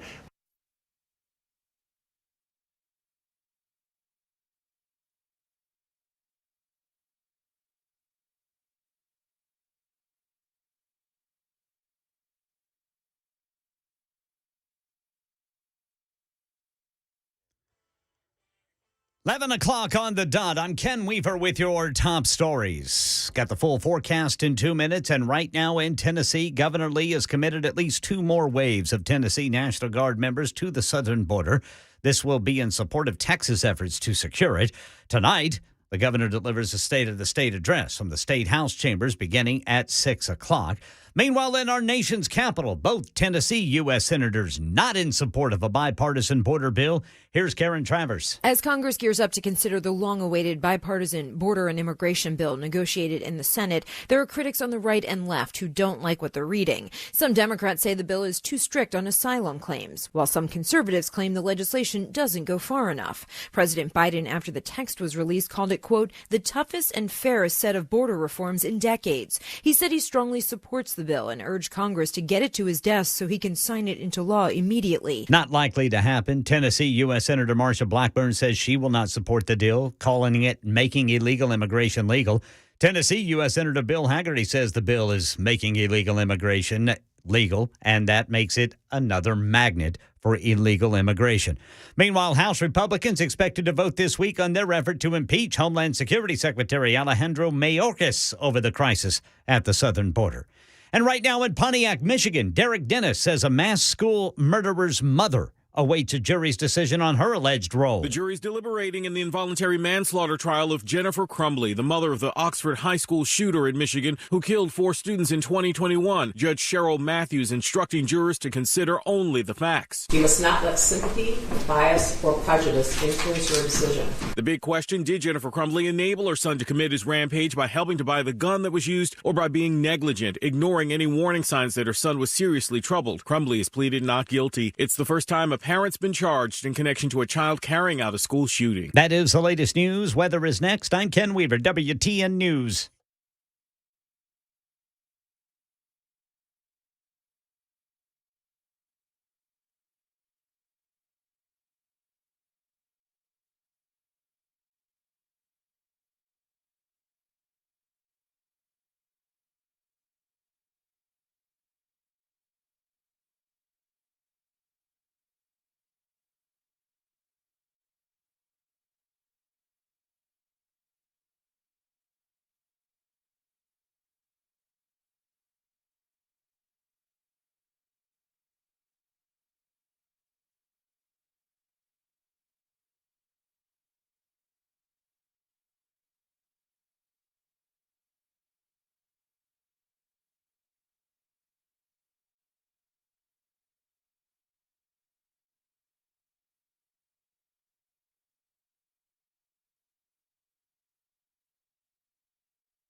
Super Talk 99.7 WTN. My name is Chris Hand.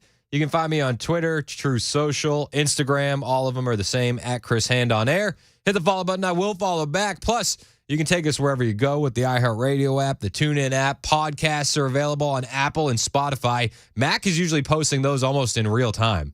So, like, as we get done with the show, you can listen to it again because you love it so much. 10 o'clock hour just got posted. Yeah. 9 o'clock's already up. Yeah. Based. Boom. We're on it, man. Welcome back, Mac. Good to be back. Did you watch SNL over the weekend? I didn't. I kind of wish I would have caught it because Shane Gillis was on, right? Oh, he was? I missed that. I don't really? I don't watch it. Oh, so you don't? Okay. Shane Gillis, by the way, got the Bud Light endorsement. Yep. And he's about as polar opposite of Dylan Mulvaney as one can be. Yes. Because he got canceled from SNL for some of his racy jokes. Yep. Which is just like so soft. Yeah, they hired him and then they said no. Yeah. Yeah. And then they asked him to host. Shane Gillis is a funny guy. Very. And I don't know why they paid him all that money for Bud Light, but I don't know what. Has anything Bud Light's done in the past, I don't know, 15 months made any sense? No. All right, so it kind of fits. Yeah, so it makes sense, yeah. All right. Well, I didn't watch SNL, but I did catch the clips. Nikki Haley was on. Did you see that? Oh, what? Okay. Interesting. So, surprised you weren't watching then. Your favorite girl's on. Come on. My gal was on. So won't stop texting you. I know. So we always joke that she texts me. I don't know how I got on that list where I get the text messages. But Trump emailed my wife the other night. Wow, persistent. He said, "Virginia, I've always loved you. I've never stopped loving you." It was like some Valentine's Day theme, but yeah, it happened. So Nikki Haley's on SNL. I don't know why she did this, because she doesn't win over any Republicans, conservatives. Maybe that's a better way to put it. America First conservatives. She's not going to win them over with this appearance. And the far left has been roasting her as well for this appearance. So let's listen together, shall we? Our next question comes from someone who describes herself as a concerned South Carolina voter. So let me paint the scene. It's like a town hall, and Trump, character Trump is there. And so Nikki Haley's in the audience. Of course, that's the closest she's going to get to the next administration is a seat in the audience. But so Nikki Haley's in the audience. So let's go to a concerned South Carolina voter. This is the opening scene. Okay. So this is like the live from New York scene. Oh, wow. This is what starts off. This is what kicked off the broadcast. Dang, okay. So they go to the crowd. It's a Trump town hall. Let's ask a question from the audience. All right. Let's go to a concerned South Carolina voter. Yes, hello. My question is, why won't you debate Nikki Haley? Oh, my God, it's her, the woman who was in charge of security on January 6th. It's Nancy Pelosi. For the 100th time, that is not Nancy Pelosi. It is Nikki Haley. So let's stop it there. Even the SNL people have to reintroduce who she is. But this is one of the things that I actually have a problem with. It's like, why won't you debate me? So, like, her jokes are literally just her campaign talking points. Yeah. And you'll notice this theme. The funny part of any of this is the Trump character being over the top. Yeah. But Nikki Haley brings no comedic value to any of this. She just reestablishes her campaign talking points. Are you doing okay, Donald? You might need a mental competency test. You know what I did? I took the test and I aced it, okay? Perfect score. They said I'm 100% mental.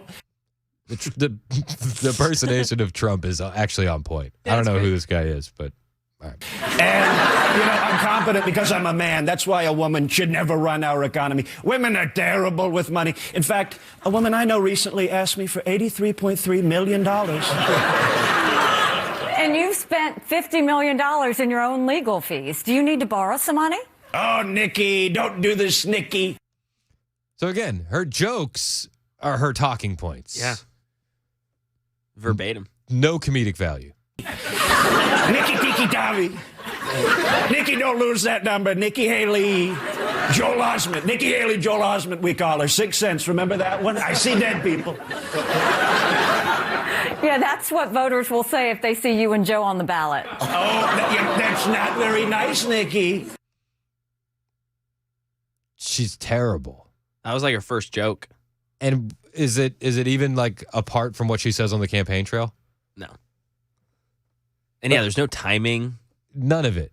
So I pulled a clip from Trump on SNL just to really highlight the difference between the two and how one person has a personality and the other doesn't. Trump's comedic timing is great. And he makes fun of himself quite often. So Trump hosted SNL in 2015 before he went on to win the presidency, right? And this was one of the sketches where he's in the Oval Office and everything's going great in the Trump presidency. The economy's booming. Everything's awesome. And the president of Mexico shows up. Mr. President, the president of Mexico is here to see you. Oh, that's great. Send him in. Donald! Enrique! I brought you the check for the wall. Oh, that's so wonderful. So he can make fun of himself. Yeah. This is far too much money. No, I insist. Consider it an apology for doubting you. As history shows us, nothing brings two countries together like a wall. Well, I told you, and I'm so proud of you. And changing Telemundo to all English for me, you changed that to all English, just the greatest thing. I am so proud of you. This is like, much better. Way better. And he's willing to make fun of himself. Right off the bat. You changed Telemundo to all English for me. It's incredible. It's incredible. That's great. So Nikki Haley did try to make fun of herself a little bit. Okay. All right. This is how she tried to make fun of herself. Okay, we have time for one more question, and it's actually for Ambassador Haley. I was just curious, what would you say was the main cause of the Civil War? And do you think it starts with an S and ends with a lavery? Yep, I probably should have said that the first time. And live from New York, it's Saturday night. She's got no personality. Yep, probably should have said that the first time. And it's just like no feel. So she won't post any clips from her debate on Twitter, but she posts this SNL clip like she's like super proud of it. Oh, that's funny. People don't really like it. It was just Nikki Haley. Yeah. She didn't play up any aspects of her character. She didn't do anything. There's no comedic value to it at all. And like you said, like who's that for? Who's she targeting? Who are the voters that aren't decided who are going to go, oh, I was thinking about Nikki. This really put me over the edge. Like, are those the independents? Are those I just don't know who it is. People on Twitter were younger people. And the people on Twitter, the younger people that she's probably going for, didn't like it. Somebody tweeted, the fact that SNL had 3 black actors up there helping make a jokey joke out of Nikki Haley's entrenched racism is bleeping insane. I'm disgusted at all 3 of them for agreeing to do it. So the far left doesn't like her. She's not winning anybody over. Somebody else tweeted, why did Saturday Night Live choose to platform Nikki Haley? Have they learned nothing? Why is Nikki Haley on SNL for bleeps and giggles? Ain't bleep funny with that racist lady, another user declared. Whew. But the thing is, like, Trump is actually funny. There was actual value to him going on SNL. Yeah. I don't think she has any value doing this. No. She was also asked over the weekend about Taylor Swift. Do you want to hear her? TT. This is the big thing. She's asked about the Taylor Swift conspiracy theory, which is, it's not a conspiracy theory. Like, Taylor Swift is going to endorse someone. It's going to sway young people. This is what happens. Like, oh yeah, I guess when you said that, I was thinking of the Travis Kelce conspiracy, that whole thing. Yes, that's different. Them faking their way to the Super Bowl, the NFL rigging the whole thing. Yeah, that's the conspiracy. Yes, or fact. Big conspiracy. Yeah, really stupid, baseless conspiracy. Anyways, yep. Carry on. Or the only thing that makes any sense anymore. Anyway, yeah, gotcha. Yeah, agree to disagree. Yes, absolutely. So she's asked about the conspiracy theory of Taylor Swift. I don't know what the obsession is. Taylor Swift is allowed to have a boyfriend. Taylor Swift is a good artist. I've taken my daughter to Taylor Swift concerts before. I thought we weren't allowed to bring Nikki Haley's kids into these things. She's once again bringing her kids into this. To have a conspiracy theory of all of this is bizarre. Nobody knows who she's going to endorse. It's a weird take.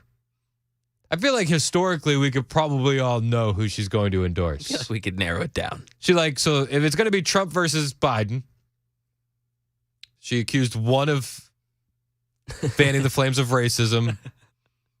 She accused the other one of saving democracy. I don't know. I feel like you know who she's going to endorse. Yeah, it's like that's the coldest take there is, right? Joe Biden visited his campaign headquarters over the weekend in Delaware.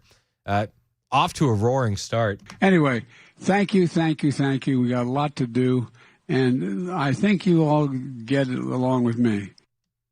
I think you all get along with me. Thank you. Thank you. So these are like the main opponents to Trump. Nikki Haley, who has no idea who is going to endorse, who Taylor Swift is going to endorse, and Joe Biden, who looks at his campaign staff and says, and I think you all get along with me.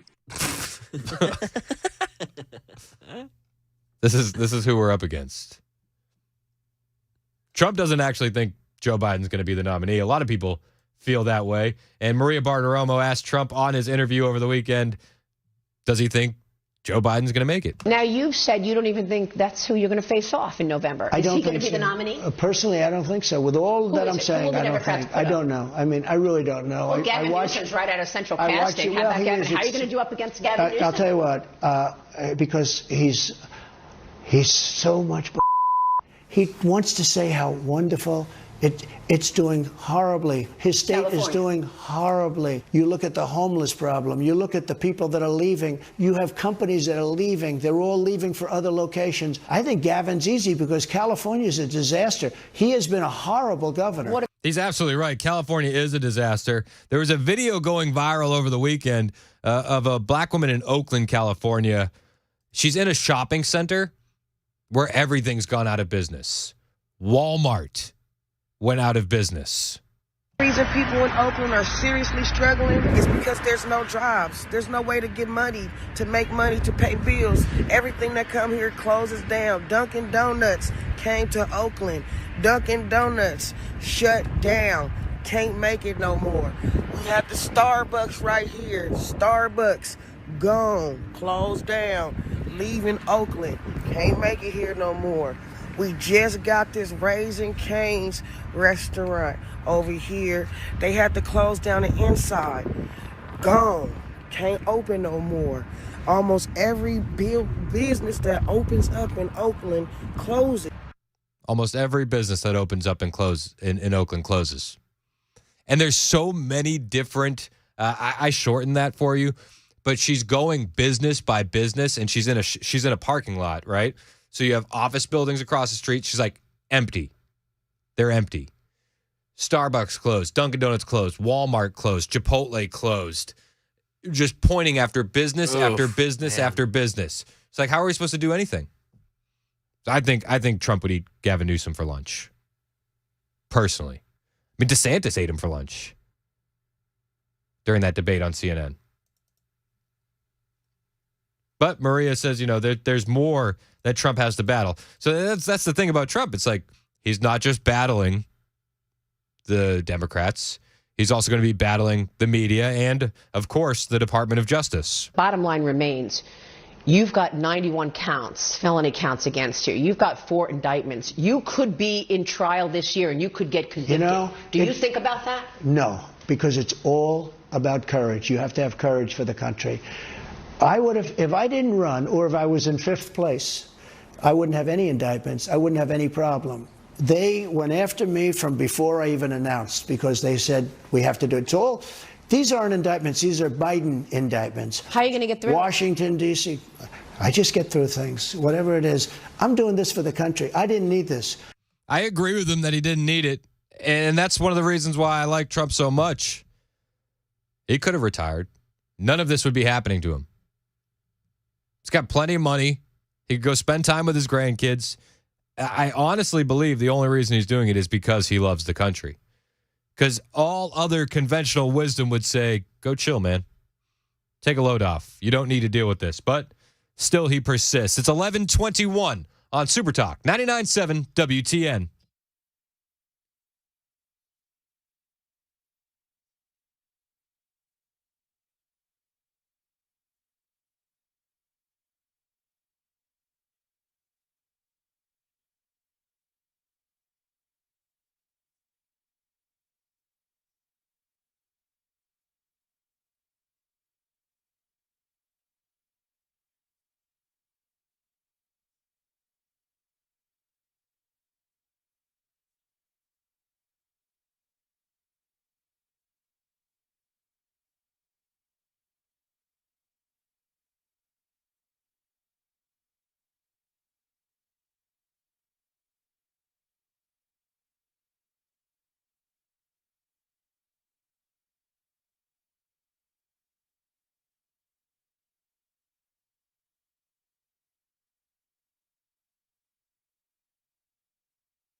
All right, drivers, Jolton. Looks like you've got one lane open, 24 eastbound for some pothole patching. Tennessee's getting over the flu.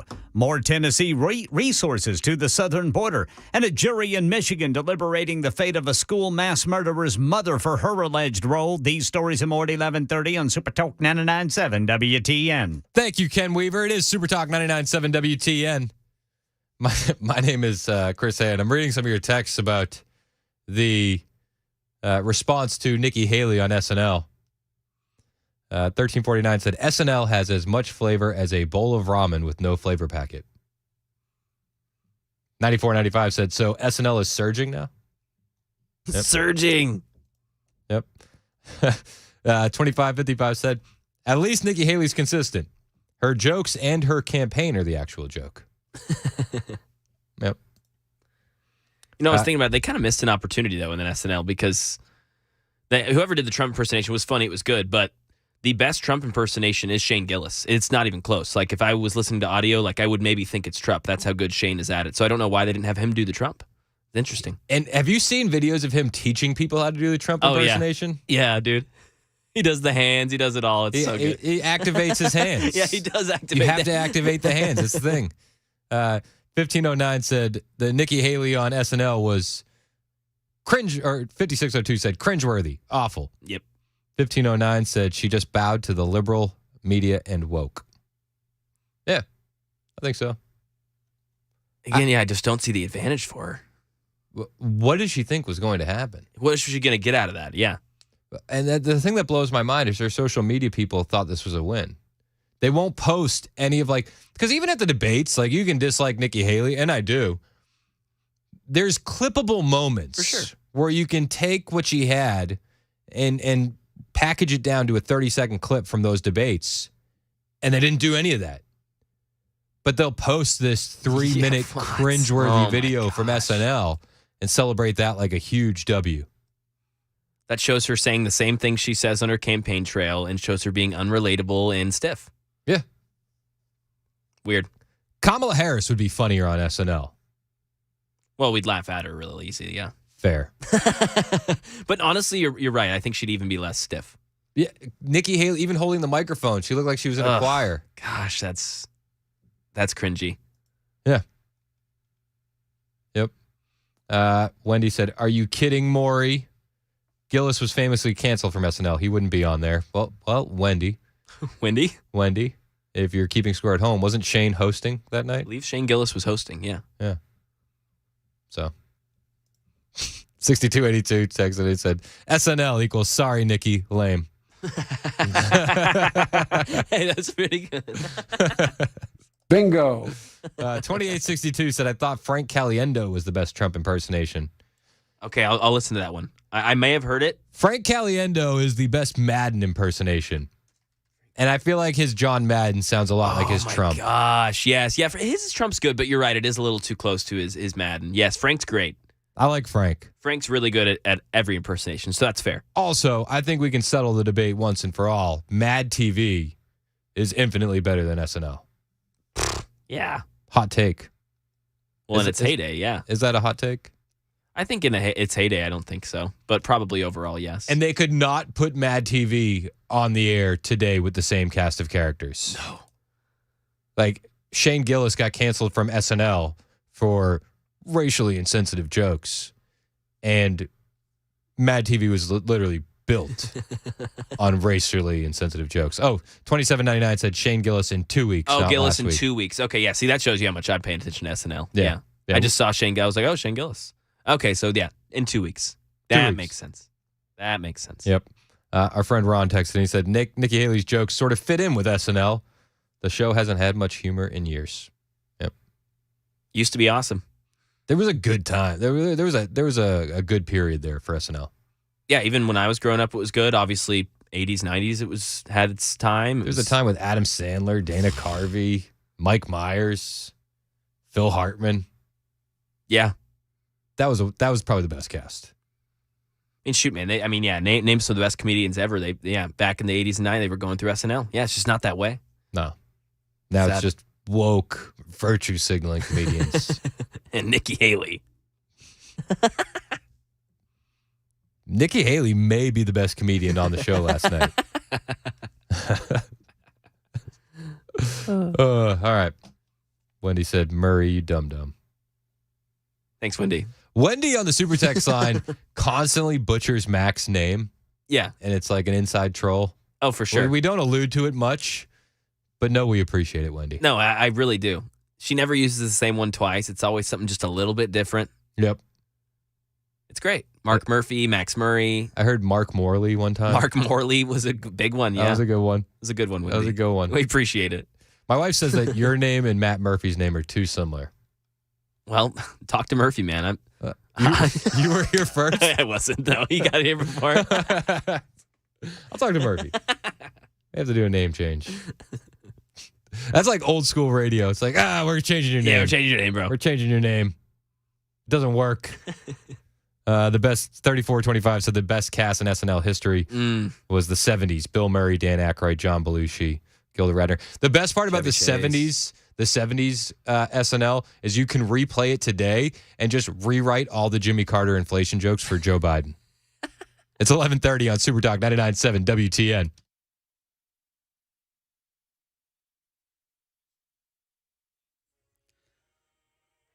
$11:30 on the dot. I'm Ken Weaver with your top stories. I don't see a chance for rain until the end of the week. Full forecast coming up in 2 minutes. Tennessee is feeling better. The latest CDC flu tracker map shows the volunteer state has come down from very high flu activity to high flu activity as of last week. So that means we're red instead of purple. Right now, the state average of outpatient visits for flu-like illness is 5.4%, while the highest area in the state right now, Chattanooga, Hamilton County, at 9%.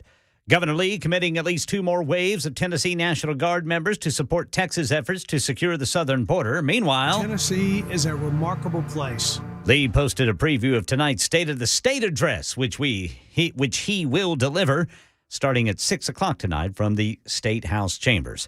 And jurors in Pontiac, Michigan, deliberating the fate of Jennifer Crumbley, charged with 4 counts of involuntary manslaughter in a school shooting her son Ethan carried out in 2021. If convicted, Crumbley could be sentenced to as much as 60 years in prison. She would be the first parent in U.S. history found guilty in her child's deadly attack. Crumbley's husband set to stand trial next month. And that's the latest news. Weather is next. I'm Ken Weaver, WTN News.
What criteria are you using to identify who your running mate is? Always, it's got to be one thing. It's got to be who would be a good president. I mean, you always have to think that because, in case of emergency, things happen, right? No matter who you are, things happen. It's got to be number one. That was Trump over the weekend with Maria Bartiromo talking about the question that is still on everyone's mind. Who will the VP pick be? It's Super Talk 99.7 WTN. My name is Chris Hand. Now, Maria Bartiromo presses Trump on it. Presses him on who will be the VP pick. And you know what?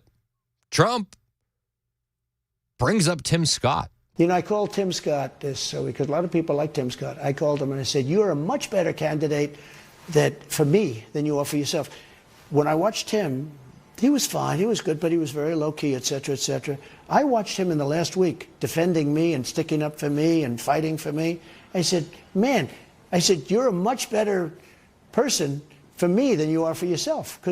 Didn't we say that during his post-New Hampshire rally? Yeah. Yep. He's yelling, he's amped, he's hype. It's like, where was this guy on the campaign trail for himself? Energized, excited, ready to run through a brick wall. Trump noticed the exact same thing. Because for himself, he was low-key. For me, he's been a real tiger. He's been incredible. And others have too. So maybe it's Tim Scott. Well, it could be a lot of people. Could be a lot of people. The first ever presidential ticket with 3 VPs.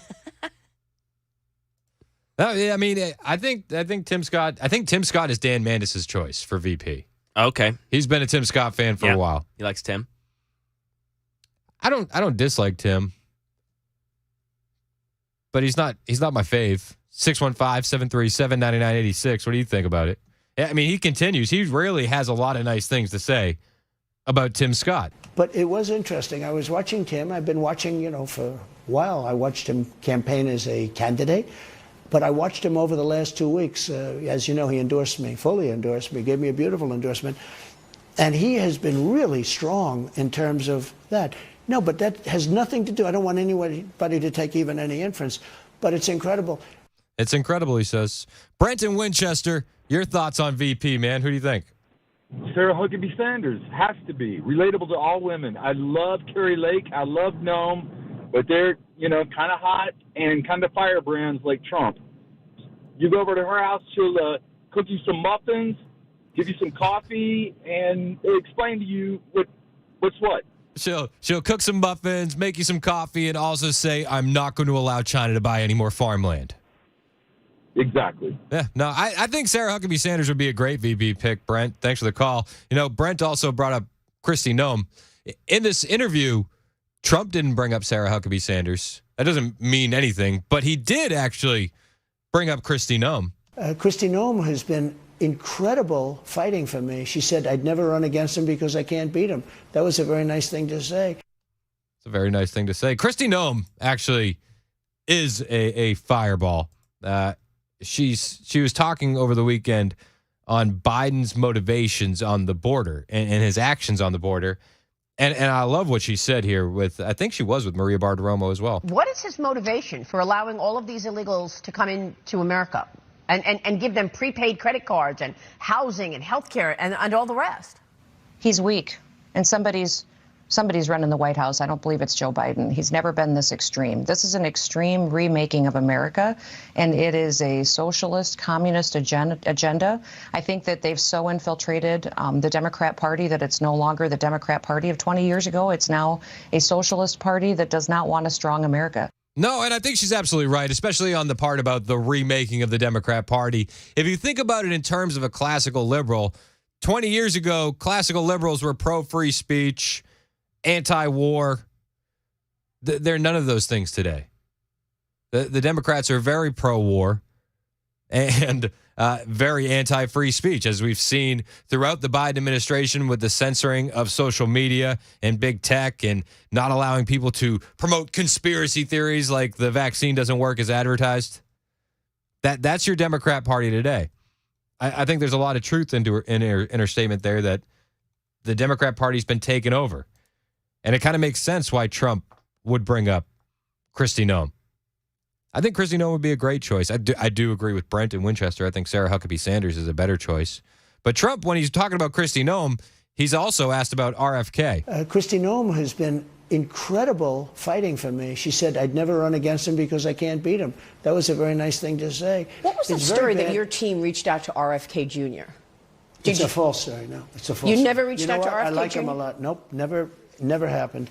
Never happened. Never reached out to Robert Kennedy. So 9964 just texted in before I played that clip. It said Robert Kennedy. Well, Trump said... Never happened. Not happening. Never happened. So, I don't know. It doesn't seem like RFK is in the realm of possibility. Kristi Noem sounds like she could be in the realm of possibility.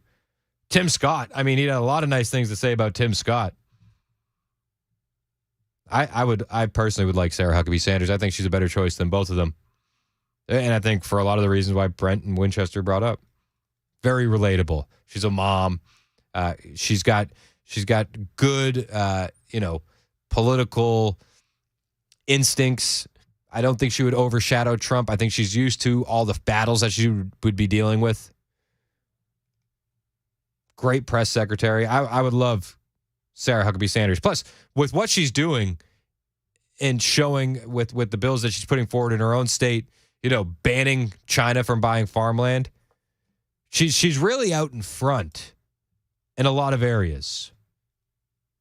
And I would love it. 2075 on the flip side texted in and said no to Sanders. That's what caught my eye. And then the rest of his comment kind of made me perk up and go, yeah, I agree. He says no to Sanders. Keep these fearless governors where they are. They need to protect states. 6872 said pretty much the same. Arkansas cannot afford to lose Sarah. Well, then who would you guys recommend? In a dream scenario, I'd still love Tucker Carlson. I don't know if that's realistic anymore. It seems like that ship has sailed. Seems like it's sailed. 6872 also added, Arkansas has still not recovered from the Clintons. Well, it's on its way to recovering with Sarah Huckabee Sanders there. You guys are funny. I can't read some of these on the air. Matt said Trump, Bernie Sanders, just for fun. No. Jeff wants Kid Rock. This is we're quickly diving into the realm of unserious. Mario says Vivek. 2199 says Tim Scott. I wish that this conversation was already decided, but I understand why you keep people guessing. The opposition's pulling up research on all of these people, for the record. It's not like they're going to wait until he makes an announcement. Like, they're probably actively gathering co-intel on Sarah Huckabee Sanders, Kristi Noem, Tim Scott, every single one of them. So I don't know if it makes a difference to wait. I understand the logic on not revealing your hand too soon, but I don't know. I wish the hypotheticals would be over. I wish you would just choose Tucker Carlson. But again, I think that ship has sailed. Have you seen the new polling out, though? The new polling is remarkable. And I've often said I like the polls I like, and I don't like the polls that I don't like. I think we all have that confirmation bias when it comes to polls. Just think that's one of the things that we do as humans. But this new NBC poll is remarkable. Trump has a big lead in this new NBC poll. And it's the biggest lead he's ever had in the NBC poll. It's only the second time he's led. But the thing that I take away from this NBC poll the most is Kristen Welker, when she introduces the poll, you can hear panic in her voice. These are some truly stunning numbers. They really are, Kristen. And let's just start with the bottom line. When you ask folks, hey, if it's the general election and it's Trump versus Biden, in our poll, Donald Trump now leads Joe Biden by 5 points. Compare that to the last time we polled back in November. Trump was ahead then, but it was only by 2 points. And it's even more significant when you look at it this way. Over time, we have been testing for 5 years now, going back to 2019, a Biden-Trump matchup. Remember, 2019, 2020, Joe Biden led. He led big in every single one of our polls. And now Trump is out in front. And again, I just want to highlight that one part of Kristen Welker right in the beginning, because to me, in her voice is panic. These are some truly stunning numbers. Truly stunning. And yes, the polling does show Trump is up nationally. 5 points, 47 to 42. 47 to 42. It looks good. It looks good. But when you break it down, there's even more devastating numbers in the poll for Biden. And it goes like this. On the border, who do you trust more? Who would you think is better, Trump or Biden? Trump, 57%. Biden, 22%. That's a plus 35. On what is sure to be one of the biggest issues on the ballot in November, the border. Trump up 35 on Biden. What about the economy? That's easily the second most important issue to everyone. Trump 55, Biden 33, up 22 points. 35 points on the border, 22 points on the economy, and what are going to be the two biggest issues come November. Trump is absolutely running away with it. Running away. How about being competent and effective? Trump, 48. Biden, 32. Up 16. Improving America's standing in the world. Trump, 47. Biden, 36. Up 11. Having the necessary physical and mental health. Trump, 46. Biden, 23. Up 23 points. Dealing with crime and violence. Trump, 50, Biden, 29. In all of these major issues, Trump running away with it. Now you understand why you hear the panic in their voices. And I'll tell you what, again, with the polls, I like the ones I like. I disagree with the ones I don't. But hearing that panic in her voice means that this one holds a lot more weight with me. Maybe it's just me. 11:48. It's Super Talk 99.7 WTN.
Super Talk 99.7 WTN. My name is Chris Hand, joined in studio by Matt Murphy. You've been all over the internet trending over the weekend. Hello. Good to see Mac Maury back. Hello. Do you know what my daughter said? What's that? So she always asks about you guys. Oh, how's everybody doing? Yeah. How's Dan? How's Matt? How's Mac? So Mac was out sick today. She goes, was the Super Bowl yesterday? I kid you not. My 10-year-old didn't miss a beat. So good. She goes, the Super Bowl was yesterday? And I said, and I waited a second just to see what happened. And she goes, the Chiefs lose? Did the Chiefs lose? That's funny. Your reputation I precedes know, you, sir. exactly. You feeling better? I am. Yeah. That's good. Yeah, feeling a lot better. Good. So You're planning on being off. I've already next Monday, right? that is a scheduled day off. Yes. Smart. There you go. Yeah, go ham. We're getting a B&B. It's going to be fun. What now? You what? What are you doing? We're getting like a B&B so we can... You're doing bed and breakfast? Yes, we're getting a place that we can stay. Where are you Are you going? No, we're staying here. We're staying in Nash. We're just going to get a place that everyone can go comfortably watch it together. Isn't your dad here? Yeah, but he's got an apartment. Oh. Yeah, he moved out of his house. I mean, what is it? How many people are we talking about? 15, 20. Okay. Jeez, I didn't get invited. Are you talking about like you're talking about an Airbnb? Yes. See, Hand and I are old enough where I'm like, you're going to an old Victorian home. I literally so I rewatched Groundhog Day the other day. I rewatched it after talking to Murphy, and all I'm picturing is like this little old lady who's like asking for espresso. I'm like you're gonna share a bathroom with everybody staying there? I'm picturing Mac Maury as Bill Murray kissing the woman on the lips. Not the vibe. No, it's no good. I got you, babe. Well, good luck to the whatever. Good luck. Heck yeah. I'm not hating on that.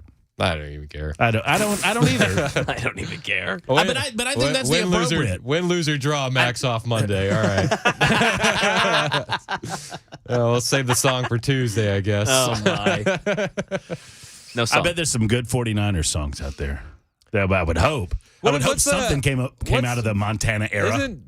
San Francisco has like a gay men's choir. Maybe they have something. They do. Go Niners. I wouldn't know anything about that. Mac? No. I don't know what I'm doing.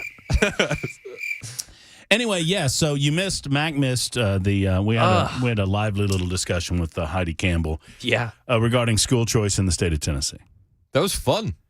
Well, I mean, it was what it was. I mean, Heidi wanted to come on the show, and I think she obviously had an agenda. She continuously regurgitated talking points about how this bill, which, by the way, she has not read, is a scam.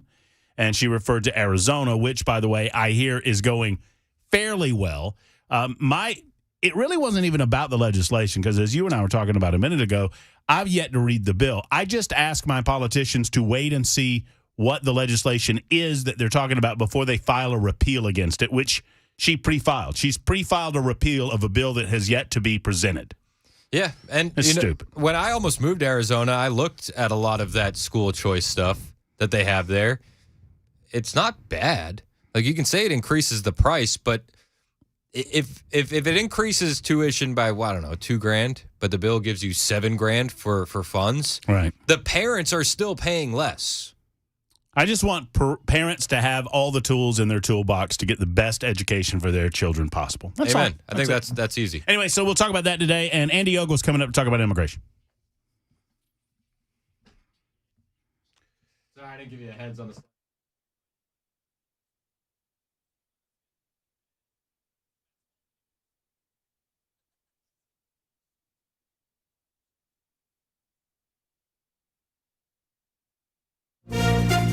From ABC News.